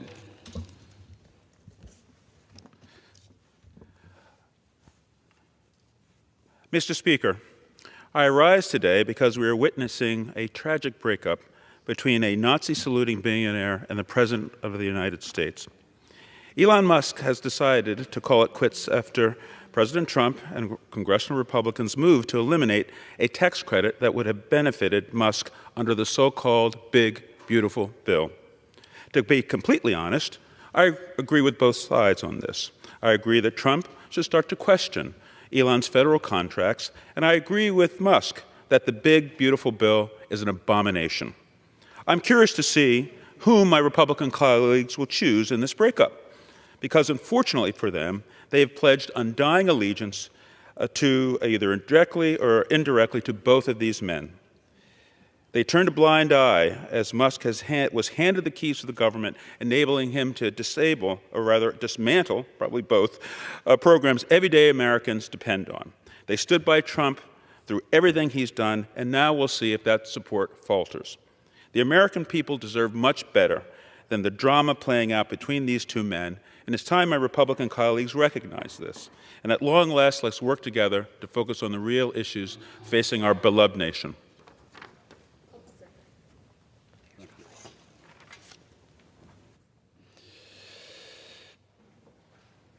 Members are reminded to refrain from engaging in personalities toward the president. Under the Speaker's announced policy of January 3rd, 2025, the gentleman from Wisconsin, Mr. Grothman, is recognized for 60 minutes as the designee of the Majority Leader. First of all, due to when I was, pushed back to start this, my speech will go a little less than 10 minutes if anybody's planning around it.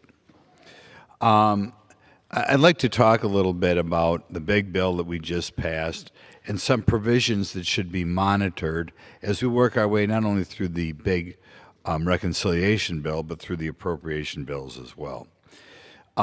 First of all, I think it's important that the public and the press corps pay attention to what becomes of the low-income housing tax credits in this bill. I was was brought to my attention, the low-income tax credits, when I attended part of a seminar in which the speaker was bragging about how much money developers could make off these low-income housing tax credits. The credits give a developer 10% of their value of their project over a 9-year period. There's a time value of money, but even taking into account the time value of money, it means the government pays for 70% of the cost of a project. If we felt there was a shortage of anything else in this society, we would never say the answer is to give a business 70% of the cost of their product so that they would produce more. Then, in a related comment on the low-income tax credit, once you say the government's going to pay for 70% of these housing projects, it results in overspending on the part of the developer. These projects have in California sometimes cost $800,000 or almost $900,000 per unit. That's not the norm, but think of it. The government pays somebody 70% of the cost of a building. Is it surprising that these people don't put marble countertops in? Is it even surprising that it costs $800,000 or $900,000 per unit? How in the world, under any circumstances, in a budget in which the government is borrowing 26% of the amount of federal spending, could we, under any circumstances, allow this program to continue? Nevertheless, it not only continues, but the House of Representatives, for some reason, decided to increase the amount of money in these credits. I also think it encourages a little bit of questionable behavior there, because, of course, there's always going to be more demand for these credits because so much money can be made off them. And because there's so much demand, I think sometimes on a state level when they dole out these credits, the credits go to a politically favored class. It obviously encourages developers to curry favor with politicians who may directly or indirectly determine who gets these projects. I hope our sleeping press corps pays attention as to what becomes of this program as it works its way through the process. Right now, we are spending about $12.5 billion a year on low-income housing tax credits. I want to point out that low income is in the title, but well over half the people who live in these buildings are not subject to low-income qualifications, and even if you are technically low income, you could have unlimited assets as well. So in any event, I really think in all my year in public life, the most questionable program I've ever come across is the low-income housing tax credit. Politicians, or the press corps likes to run down politicians. Here's something they ought to be run down for, so I hope they pay a little more attention. The next thing I'd like to point out is what the Republicans do with the SALT deduction. There are a variety of changes in the tax code that we could make that would affect people's behavior. Because tax rates are so high, any change in the tax code affects people's behavior. Some people feel we ought to make reductions to encourage more research and development. Other people feel that I feel we ought to increase the personal exemption to give a special benefit to people that have more children. Some people just feel we should have an across-the-board cut and not influence one behavior or other. But there is a small group of people in this building who apparently feel the number one problem we have is that state and local taxes are not high enough. And they want to bring back a deduction for state and local taxes. Now, right now we have a low deduction in there, so they're aiming things at not the poor or middle class. They're really aiming things at the well-off people and encouraging governments like California and especially New York to raise their taxes. I recently on the radio was listening to a guy who I believe is running for governor there, and he wants to raise the income tax in New York to 11%. Well, it's not surprising then, I'm sure, that people like this person who wants to dramatically increase the income taxes in New York would want those taxes to be tax deductible. Why a Republican would want to do that, I'm not sure, but I think it's something we wanted to talk a little bit more about. The next area that's going to be working its way that is affected indirectly by the great big beautiful bill, but will be more directly impacted by the appropriation bills that follow, is what happens with the Department of Defense. Right now, we have close to 900,000 employees who are not uniformed in the Department of Defense. 900,000. I think one of the great things DOGE did is exposed how hard or not hard some of those employees are working. We will see what happens with the overall defense budget and whether Congress is willing to take the step forward and say, maybe we don't need 900,000 employees in the Department of Defense who are non-uniformed. The other thing in the Department of Defense we can look at is Pete Hegseth, who I think is going to be a great Secretary of Defense, has pointed out that he feels in today's world aircraft carriers are maybe not entirely obsolete, but are not as valuable as they were 30 years ago. And that should be obvious from what happened over the weekend when Ukraine used drones to wipe out some aircraft thousands of miles away in the Soviet Union, showing that the nature of warfare is changing rapidly. Our defense budget should change rapidly with it. Mr. Hegseth has said we're going to use less combat troops, and we certainly need a lot less non-combat troops. But he has implied that he feels aircraft carriers are becoming a little bit obsolete. We right now have 11 aircraft carriers. We have 3 more under construction to replace the current aircraft carriers. I think we have to protect our electric grid. I think we have to protect ourselves against hypersonic missiles. I think Israel's doing a good job at that, but we have to prepare for the next war, not prepare to refight World War II. And I think it's important for our press corps to publicize people who talk about the new type of munitions, the new type of armaments we're going to need in a new war. And given that we are so entirely broke and that 26% of our budget is borrowed, we have to make sure now more than ever that our defense dollars are spent wisely and not on things that, to a certain extent, are a little bit outdated. I hope the press covers as to whether we still need 11 aircraft carriers, and asks Pete Hegseth if he still believes that they are overrated, because in today's world with hypersonic missiles and with drones, as the Russians found out, big stationary things, even temporary stationary things, are sitting ducks. Looking at the clock here, I think I should probably not deal with my other issues, so I will stop speaking. I believe we have somebody else ready to go, so thank you. Under the Speaker's announced policy of January 3rd, 2025, the gentleman from California, Mr. Min, is recognized for 60 minutes as the designee of the Minority Leader. Mr. Speaker, thank you for the recognition to speak tonight. Before I begin, I ask for unanimous consent that all members may have 5 legislative days in which to revise and extend their remarks and to submit extraneous material into the record. Without objection. Thank you, Mr. Speaker, Mr. Chair. I rise today to speak about Elon Musk and the Department of Government Efficiency, or DOGE, and the deadly and devastating consequences of their illegal actions, which will reverberate long after they are gone. And the theme of today's special order hour is that the Musk is gone, but the stench remains. Elon Musk supposedly has left the federal government.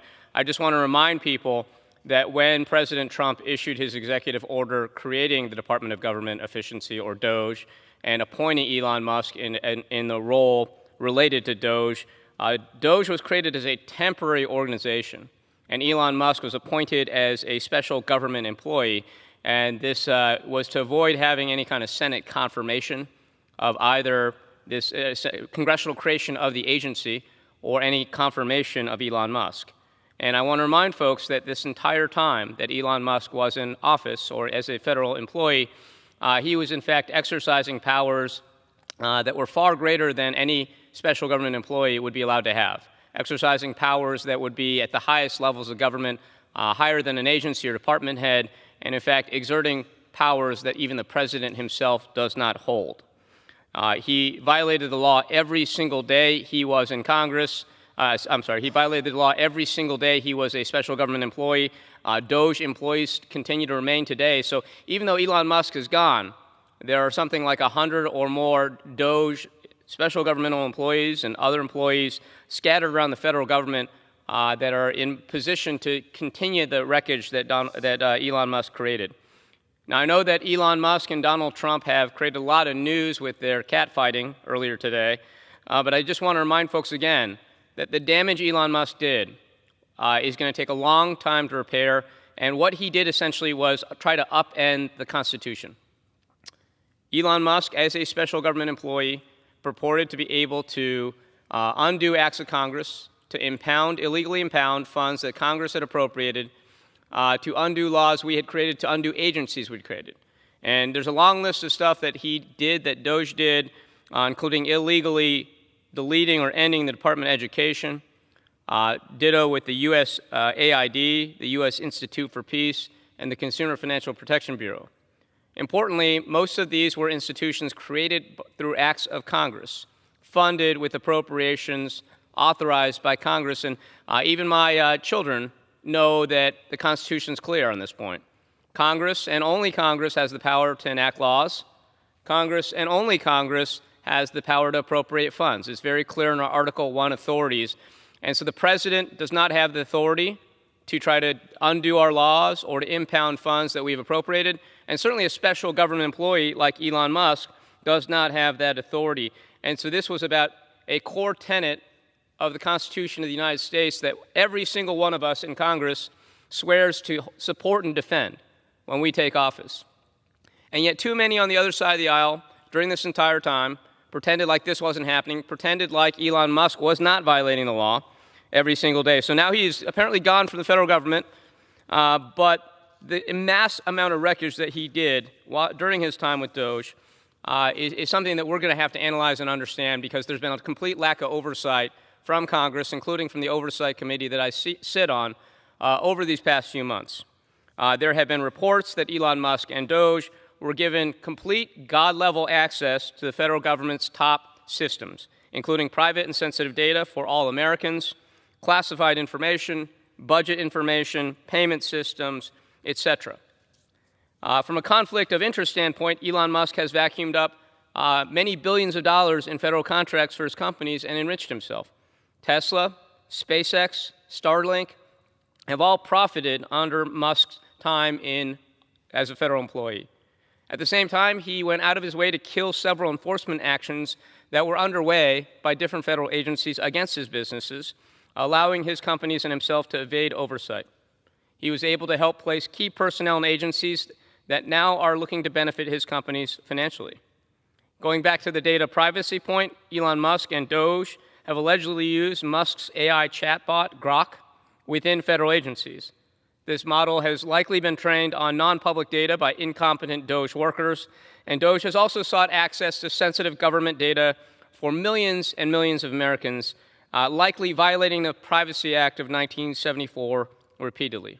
This is not just a matter of our information being out there, potentially being used by Musk's AI systems in violation of all laws. It's also a major national security concern. Bad actors will now have a much easier time siphoning off U.S. data due to the cybersecurity vulnerabilities that Elon Musk has created. Now, earlier this morning, the Oversight Committee held a hearing on how artificial intelligence has been integrated into the federal government by Elon Musk and Doge. Entrusting Doge with our personal data is not only a terrifying thought, but one that will have terrible consequences for Americans throughout the country. Trying to automate the federal government through AI without a true plan or any data privacy safeguards, while firing ad hoc and haphazardly many of the technology support workers who understood those systems, is going to have a massive negative impact on Americans.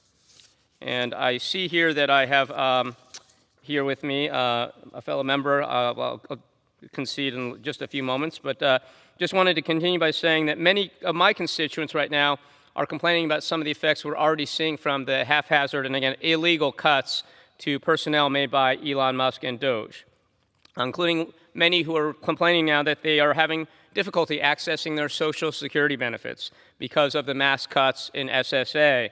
These are real people that are not getting their benefits. They can't get anyone on the phone when they try to call Social Security. And the reality is that Elon Musk, again, illegally fired a bunch of workers, even though he had no such authority to do so. And again, I want to emphasize that this body, Congress, has refused to engage in any oversight to date over Elon Musk. And the only reason that we may be about to do some right now is because Elon Musk apparently is in a tit-for-tat with Donald Trump.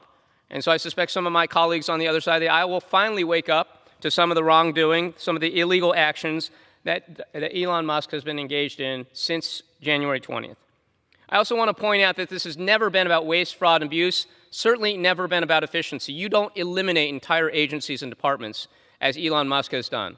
You don't get rid of 50% of the personnel at Social Security or the National Oceanic and Atmospheric Agency if you're simply trying to improve efficiency and get rid of waste, fraud, and abuse. This was always about finding enough cuts to try to partially pay for the massive $7 trillion tax cut for billionaires that House Republicans and Donald Trump and Senate Republicans want to pass right now. That is what this is about. And so there was a slash and burn attitude to firing many thousands of federal employees. Hundreds of thousands of federal employees they've attempted to fire, including those at the Consumer Financial Protection Bureau, the Department of Labor, and other critical agencies. And we've seen this firing be so haphazard that they've had to hire some of them back, including the decision to fire all the National Nuclear Security Administration personnel responsible for overseeing our U.S. nuclear weapons stockpile, and then having to rehire them once they realized who they'd actually fired. Firing key scientists, pandemic experts as well, and repeatedly miscalculating and misrepresenting the savings that Doge cuts had made to our budget. They've also made the federal government much more bureaucratic and less efficient. I have a burgeoning life sciences industry in my district, lots of companies doing medical devices, innovative drugs, and they have all reported to me that they're deeply concerned about the massive cuts to the Federal Drug Administration, or Food and Drug Administration, because those cuts mean that they can't get anyone on the phone, they can't find people to try to approve their drugs and devices, and that this has created additional red tape and hurdles that have just made it very difficult. A lot of uncertainty right now, and these are companies that, again, are creating thousands and thousands of jobs, providing billions of dollars in collective impact to the Southern California area, and we're seeing this story writ large across the board right now. With that, I want to yield. I guess I will not yield just yet to my colleague, but I want to talk some more about the enormity of DOJ's illegal cuts as well as how they fared in the legal system. Since DOJ was stood up by President Trump and Elon Musk, it has cut something like $6.5 billion for the U.S. Agency for International Development, $502 million for the Department of Education, $232 million from the Social Security Administration, $192 million from the General Services Administration, $173 million from the Department of Agriculture, $152 million from the Department of Health and Human Services, $133 million from the Department of Transportation, $119 million from the Department of Commerce. Now, again, these were not, we didn't have any transparency into what these cuts were justified on, what they were meant to do. These were in addition to the attempts to shutter USAID, the Department of Education, Consumer Financial Protection Bureau, the U.S. Institute for Peace, and many other critical agencies, departments, and programs. And I will note that the courts have continued to find that these cuts were by and large illegal, that Elon Musk did not have any authority to undo acts of Congress, that Congress and only Congress can shut down agencies that we've created. Congress and only Congress can defund agencies from funds that we had previously appropriated. But with that, I see my colleague, Congresswoman Stansberry, here, and so I will yield to the ranking member of the House Oversight Committee's Subcommittee on Delivering on Government Efficiency, Ms. Stansberry. All right. Well, I want to say thank you to Mr. Min for convening this special order hour. And as we're getting set up here, I know that we've got a poster that we want to get up here. So let me just start out. Do we have a poster here? Yes. Thank you. Thank you very much. All right. Well, Mr. Speaker, breakups are hard. They're really, really hard. And, you know, they're especially hard when they play out in the public eye. And I think anyone would understand that who is online right now and watching the very public breakup of Donald Trump and Elon Musk. I mean, if you've watched over the last several days, it's really been an epic breakup for the ages. In fact, I think it's fit for the Real Housewives if you've been watching what's unfolded, even just in the last several hours. In fact, just a couple of hours ago, Elon Musk affirmed a statement about actually impeaching the president. I mean, who would have thought that we'd end up here? Because literally less than a week ago, they were having a bromance in the Oval Office. So it's really just incredible to think about what's happened over the last 72 hours when you think about it. But I think it's important to understand, I mean, you know, Donald Trump is in office as the most powerful human on planet Earth, as the President of the United States, and rather than thinking about balancing the budget, addressing economic freefall, trying to figure out what to do with our foreign adversaries, how to help you, the American people, engaging on the debate on how to save health care for millions of Americans, or making sure our children are fed in the United States and across the world. Instead, he's been so embroiled in the breakup of his bromance with Elon Musk, they've been going hard at each other all day long. So I wanted to take this opportunity while we had it, honestly, to share the tea with all of you. Because I think I mean, we all kind of knew this was coming, right? I mean, we've kind of seen the signs for the last few days, especially the last few weeks. But I don't think that many of us thought it would come in such a dramatic form. So I want to kind of break down and put in the congressional record what's actually transpired over the last 72 hours. Now, I think many of us were shocked when we saw just a couple of days ago when on Tuesday at 1:30, Elon Musk tweeted the following. He said, "I'm sorry, but I just can't stand it anymore. This massive, outrageous, pork-filled congressional spending bill is a disgusting abomination. Shame on those of you who voted for it. You know you did wrong. You know it." I mean, really, we were quite shocked. I mean, let's be clear. All 215 Democrats have been saying this for weeks, but obviously things really boiled over for Mr. Musk on Tuesday. Then, just a few minutes later, he followed up with another shot at Donald Trump where he says, "It will massively increase the already gigantic budget deficit to 2.5 trillion, exclamation point, and burden America's citizens with crushing, unsustainable debt." He went on in the following hours to literally accuse Republicans of making Americans debt slaves. I mean, this is actually what's been unfolding on the internet for the last several days. But this bromance is so messy, you guys. Like, this breakup is messy as all hell, let me tell you. So, okay, y'all know that Thomas Massie, who is a true fiscal conservative, who is pretty much the only Republican in this chamber who stands by his convictions and is not willing to sell out his soul for politics and power, voted against this bill because he read the CBO report and he was not going to go and toe the line for the Republican Party. He knew that Speaker Johnson was not telling the truth about deficit spending. He knew that Donald Trump and his sales pitch was not selling the truth. He knew it was going to cost $2.5 trillion at least. We don't even know what the final cost is going to be. But this love triangle got even messier because both Thomas Massie and Senator Rand Paul got in on the mess here. So we have Thomas Massie here retweeted Elon Musk, and he says, "He's right." And we saw just around that same time frame, Senator Rand Paul also got involved. But then, oh my gosh, well, Elon Musk, in a fit of passion, I'm sure, I mean, he dialed it up even further. And he said later in the day here, it looks like it was about 3:32 p.m. on X, it looks like Elon Musk was retweeting what other people were saying about his attacks on the president and this big abomination of a bill.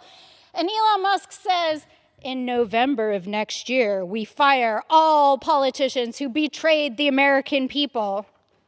I mean, you guys, we cannot make this up. This is like the real tea that is going on the internet.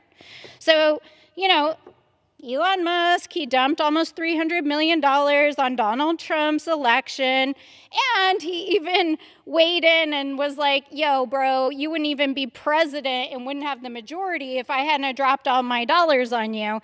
And then Elon Musk, this was yesterday afternoon, because this went on all night, right? Like, we were all watching it unfold in real time. And even just a couple hours ago here on this floor, we were all like glued to our phones. We're like, oh man, this lovers' quarrel is getting messy. And Elon Musk, around 2:50 p.m. yesterday afternoon, we were in the Doge subcommittee when it happened. He tweeted this. Elon Musk tweets, "Call your senator, call your congressman. Bankrupting America is, all caps, not okay. Kill the bill."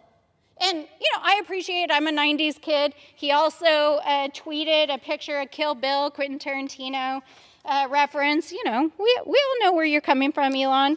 Now, I want to be clear. I'm not a fan.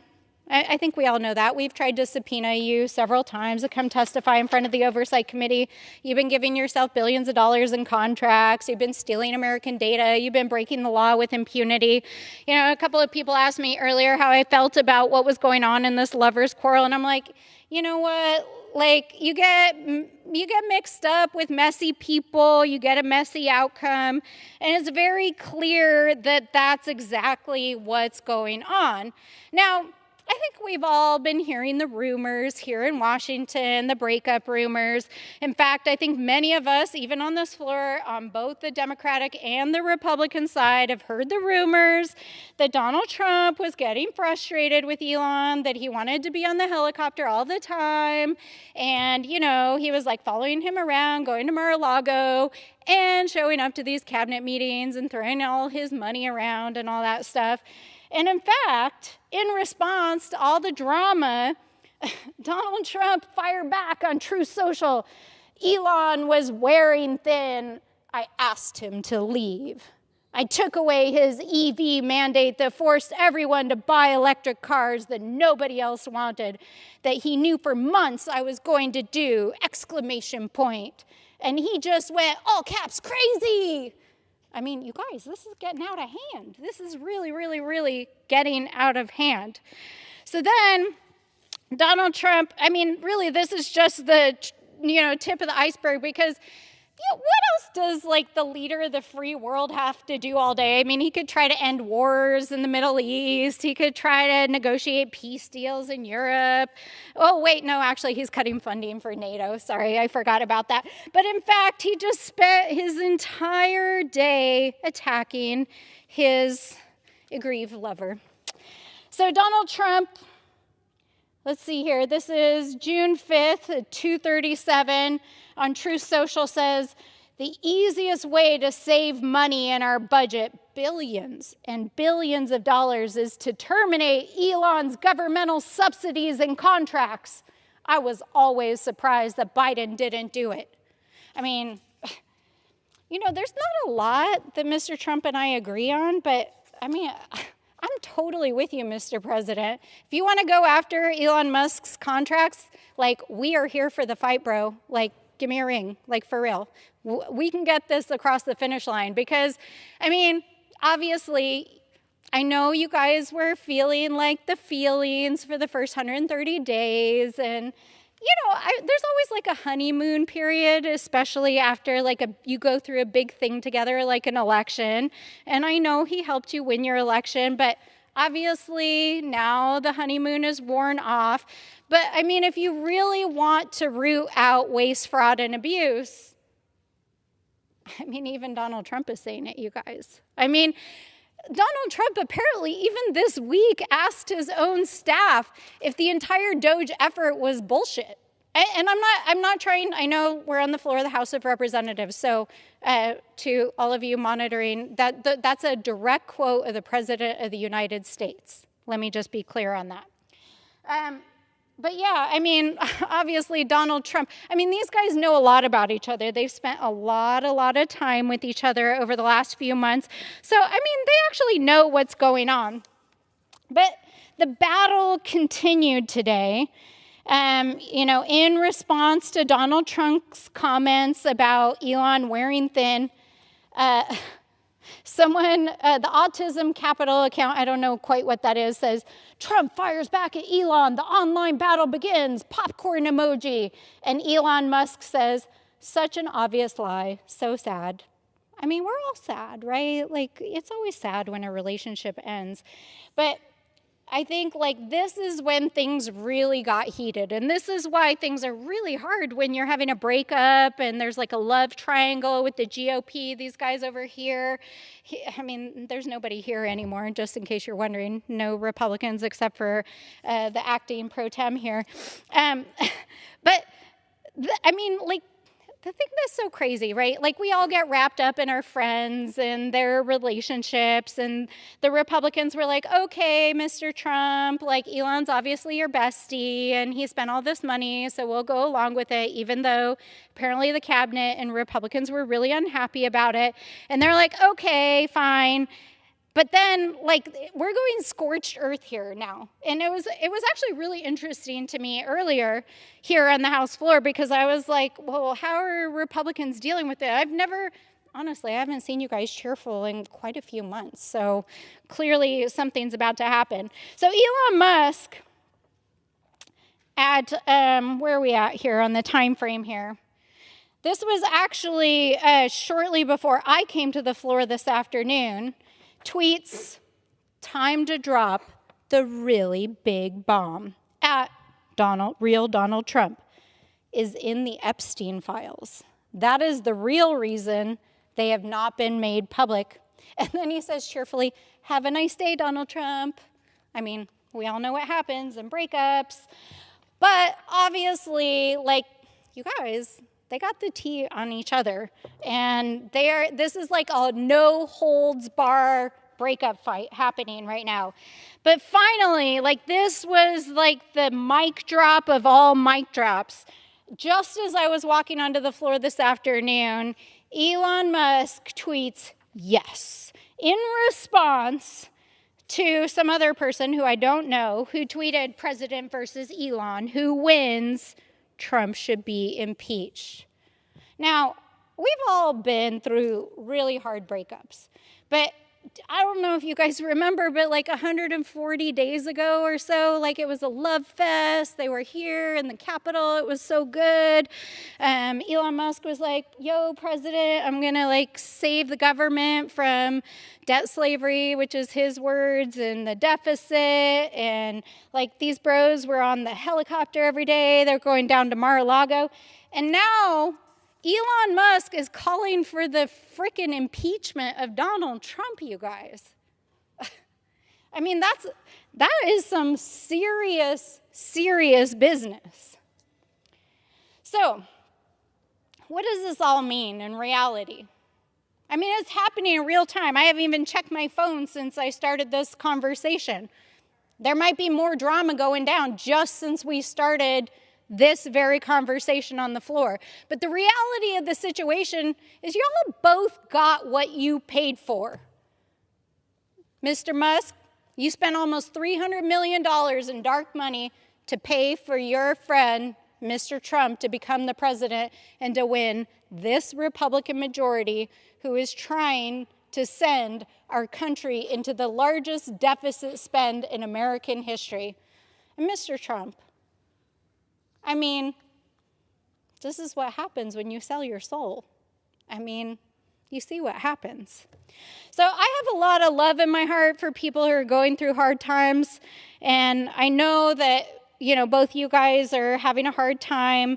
But I just have to say, for the sake of democracy, for the sake of the American people, and frankly, for the global security and safety of people all over the planet, y'all need to cut this drama out. I mean, we need to take care of our people. So I'm with Musk on this one. I don't mean to take sides, Mr. President, but I'm going to say it. Kill the bill. And with that, I yield back. Thank you, Congresswoman Stansberry. Appreciate your comments, and it has indeed been a messy day. I think that prices are getting too high at this moment in time, but Elon Musk is, I believe, really inflating the price of popcorn right now, and that's something that is going to affect my household. I wanted to continue back to Elon Musk, because whatever side you take in this debate, we cannot forget that Elon Musk, again, repeatedly violated the law, made illegal spending cuts, tried to eliminate agencies created by Congress. This was not jaywalking. We're talking about serious crimes against the Constitution of the United States.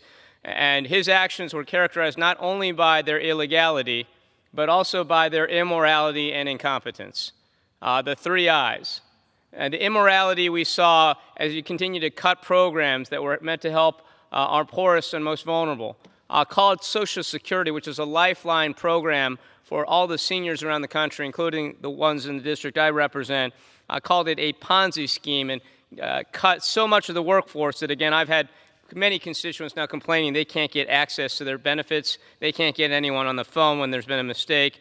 This seems like deliberate in its scope, and they've been incompetent. And I mentioned some of the things they've done as far as firing the nuclear inspectors, miscalculating DOJ's savings, granting a DOJ staffer access to edit sensitive Treasury systems, prompting an internal forensic investigation, gutting the CFPB only to unsuspend staffers and uncancel contracts after it became apparent that CFPB could no longer perform its legally mandated functions, inadvertently canceling funding for Ebola prevention, uncanceling lease terminations after agency and congressional pushback. This could go on and on and on. But the point here is that this, again, was never about efficiency. It was never about finding waste, fraud, and abuse. That was always the big lie. What Elon Musk was trying to do was reshape government illegally against the express will of Congress. And unfortunately, my colleagues on the other side of the aisle failed to stand up to this abuse of law, this direct attack on our Constitution and our authorities. The courts, thankfully, have stepped up. And right now, the Trump administration and DOJ are embroiled in over 252 lawsuits.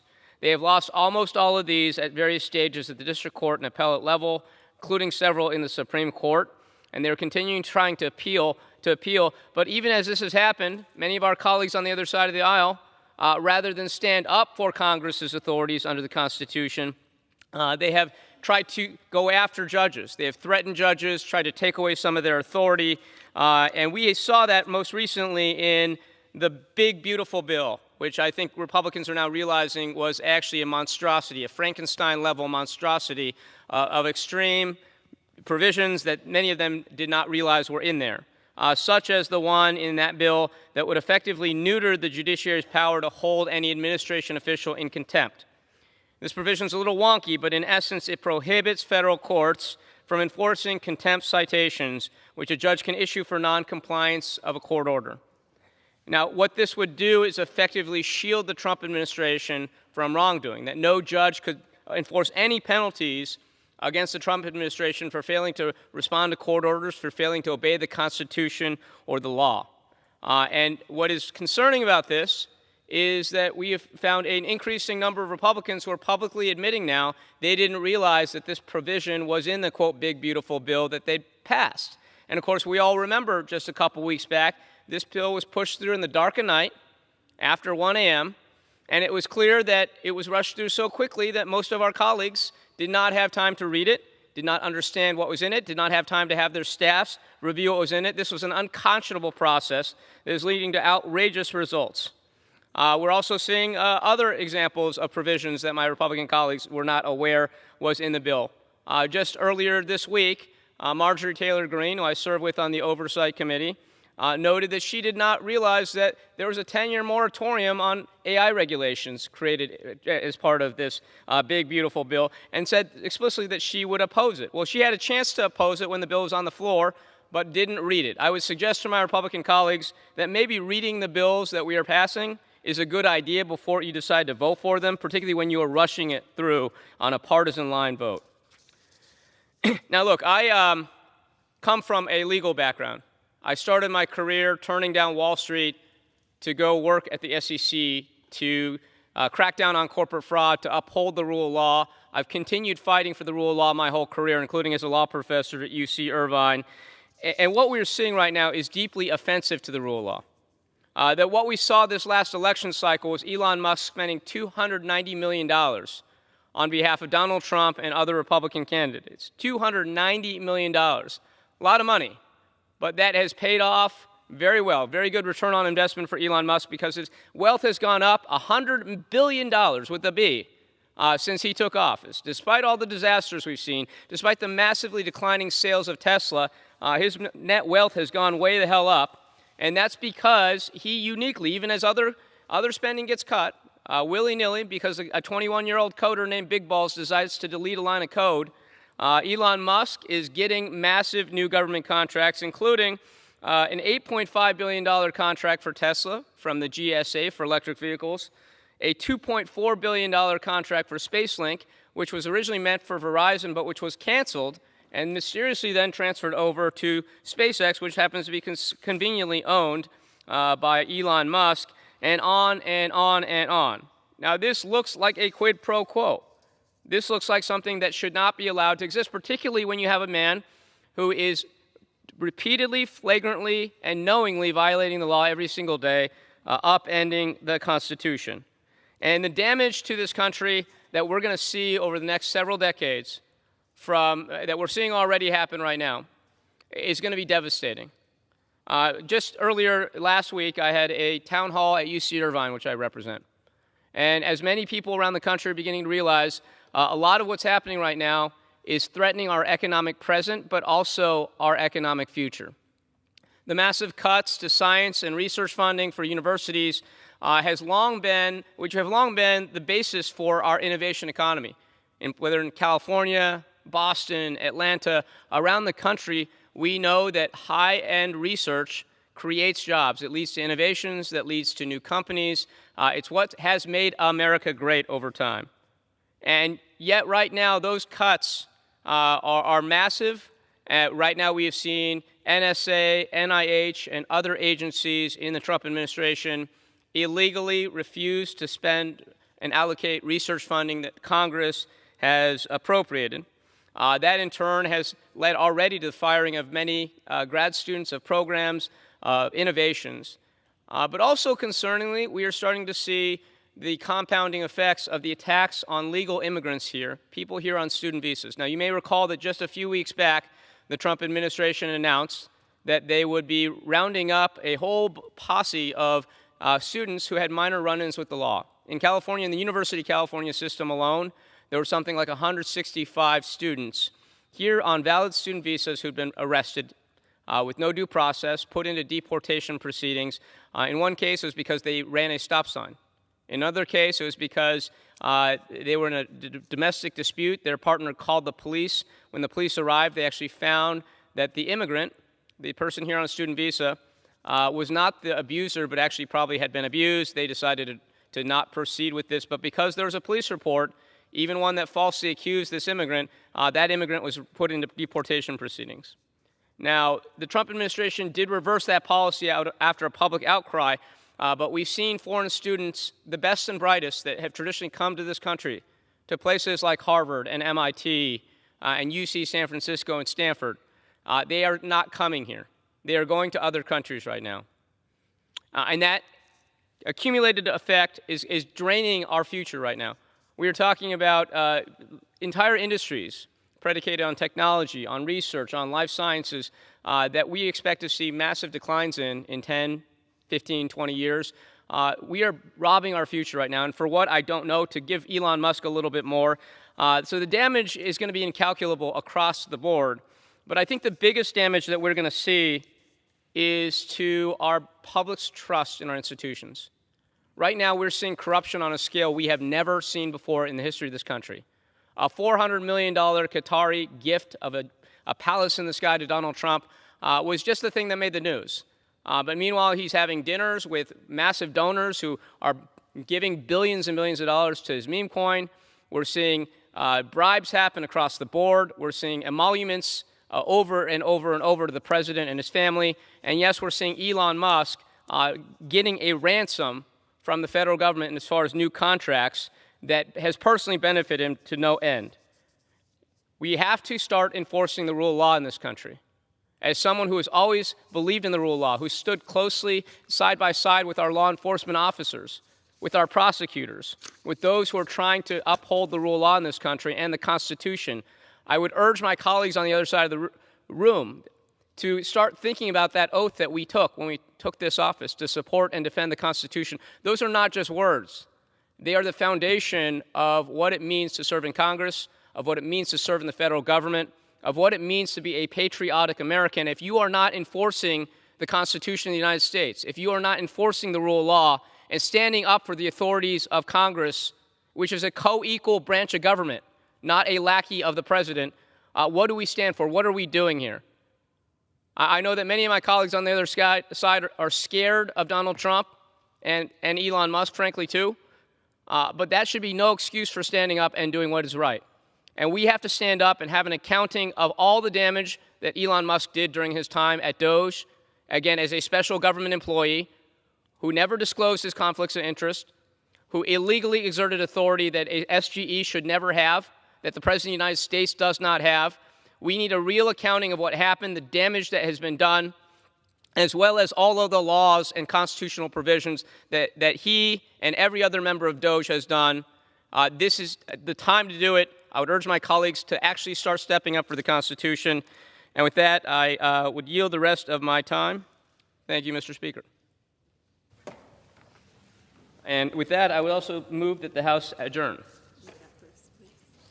Members are reminded to refrain from engaging in personalities toward the President and to direct their remarks to the chair and not to the perceived viewing audience.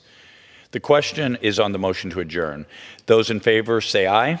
Aye. Those opposed say no. The ayes have it. The motion is adopted. Accordingly, the House stands adjourned until 9 a.m. tomorrow.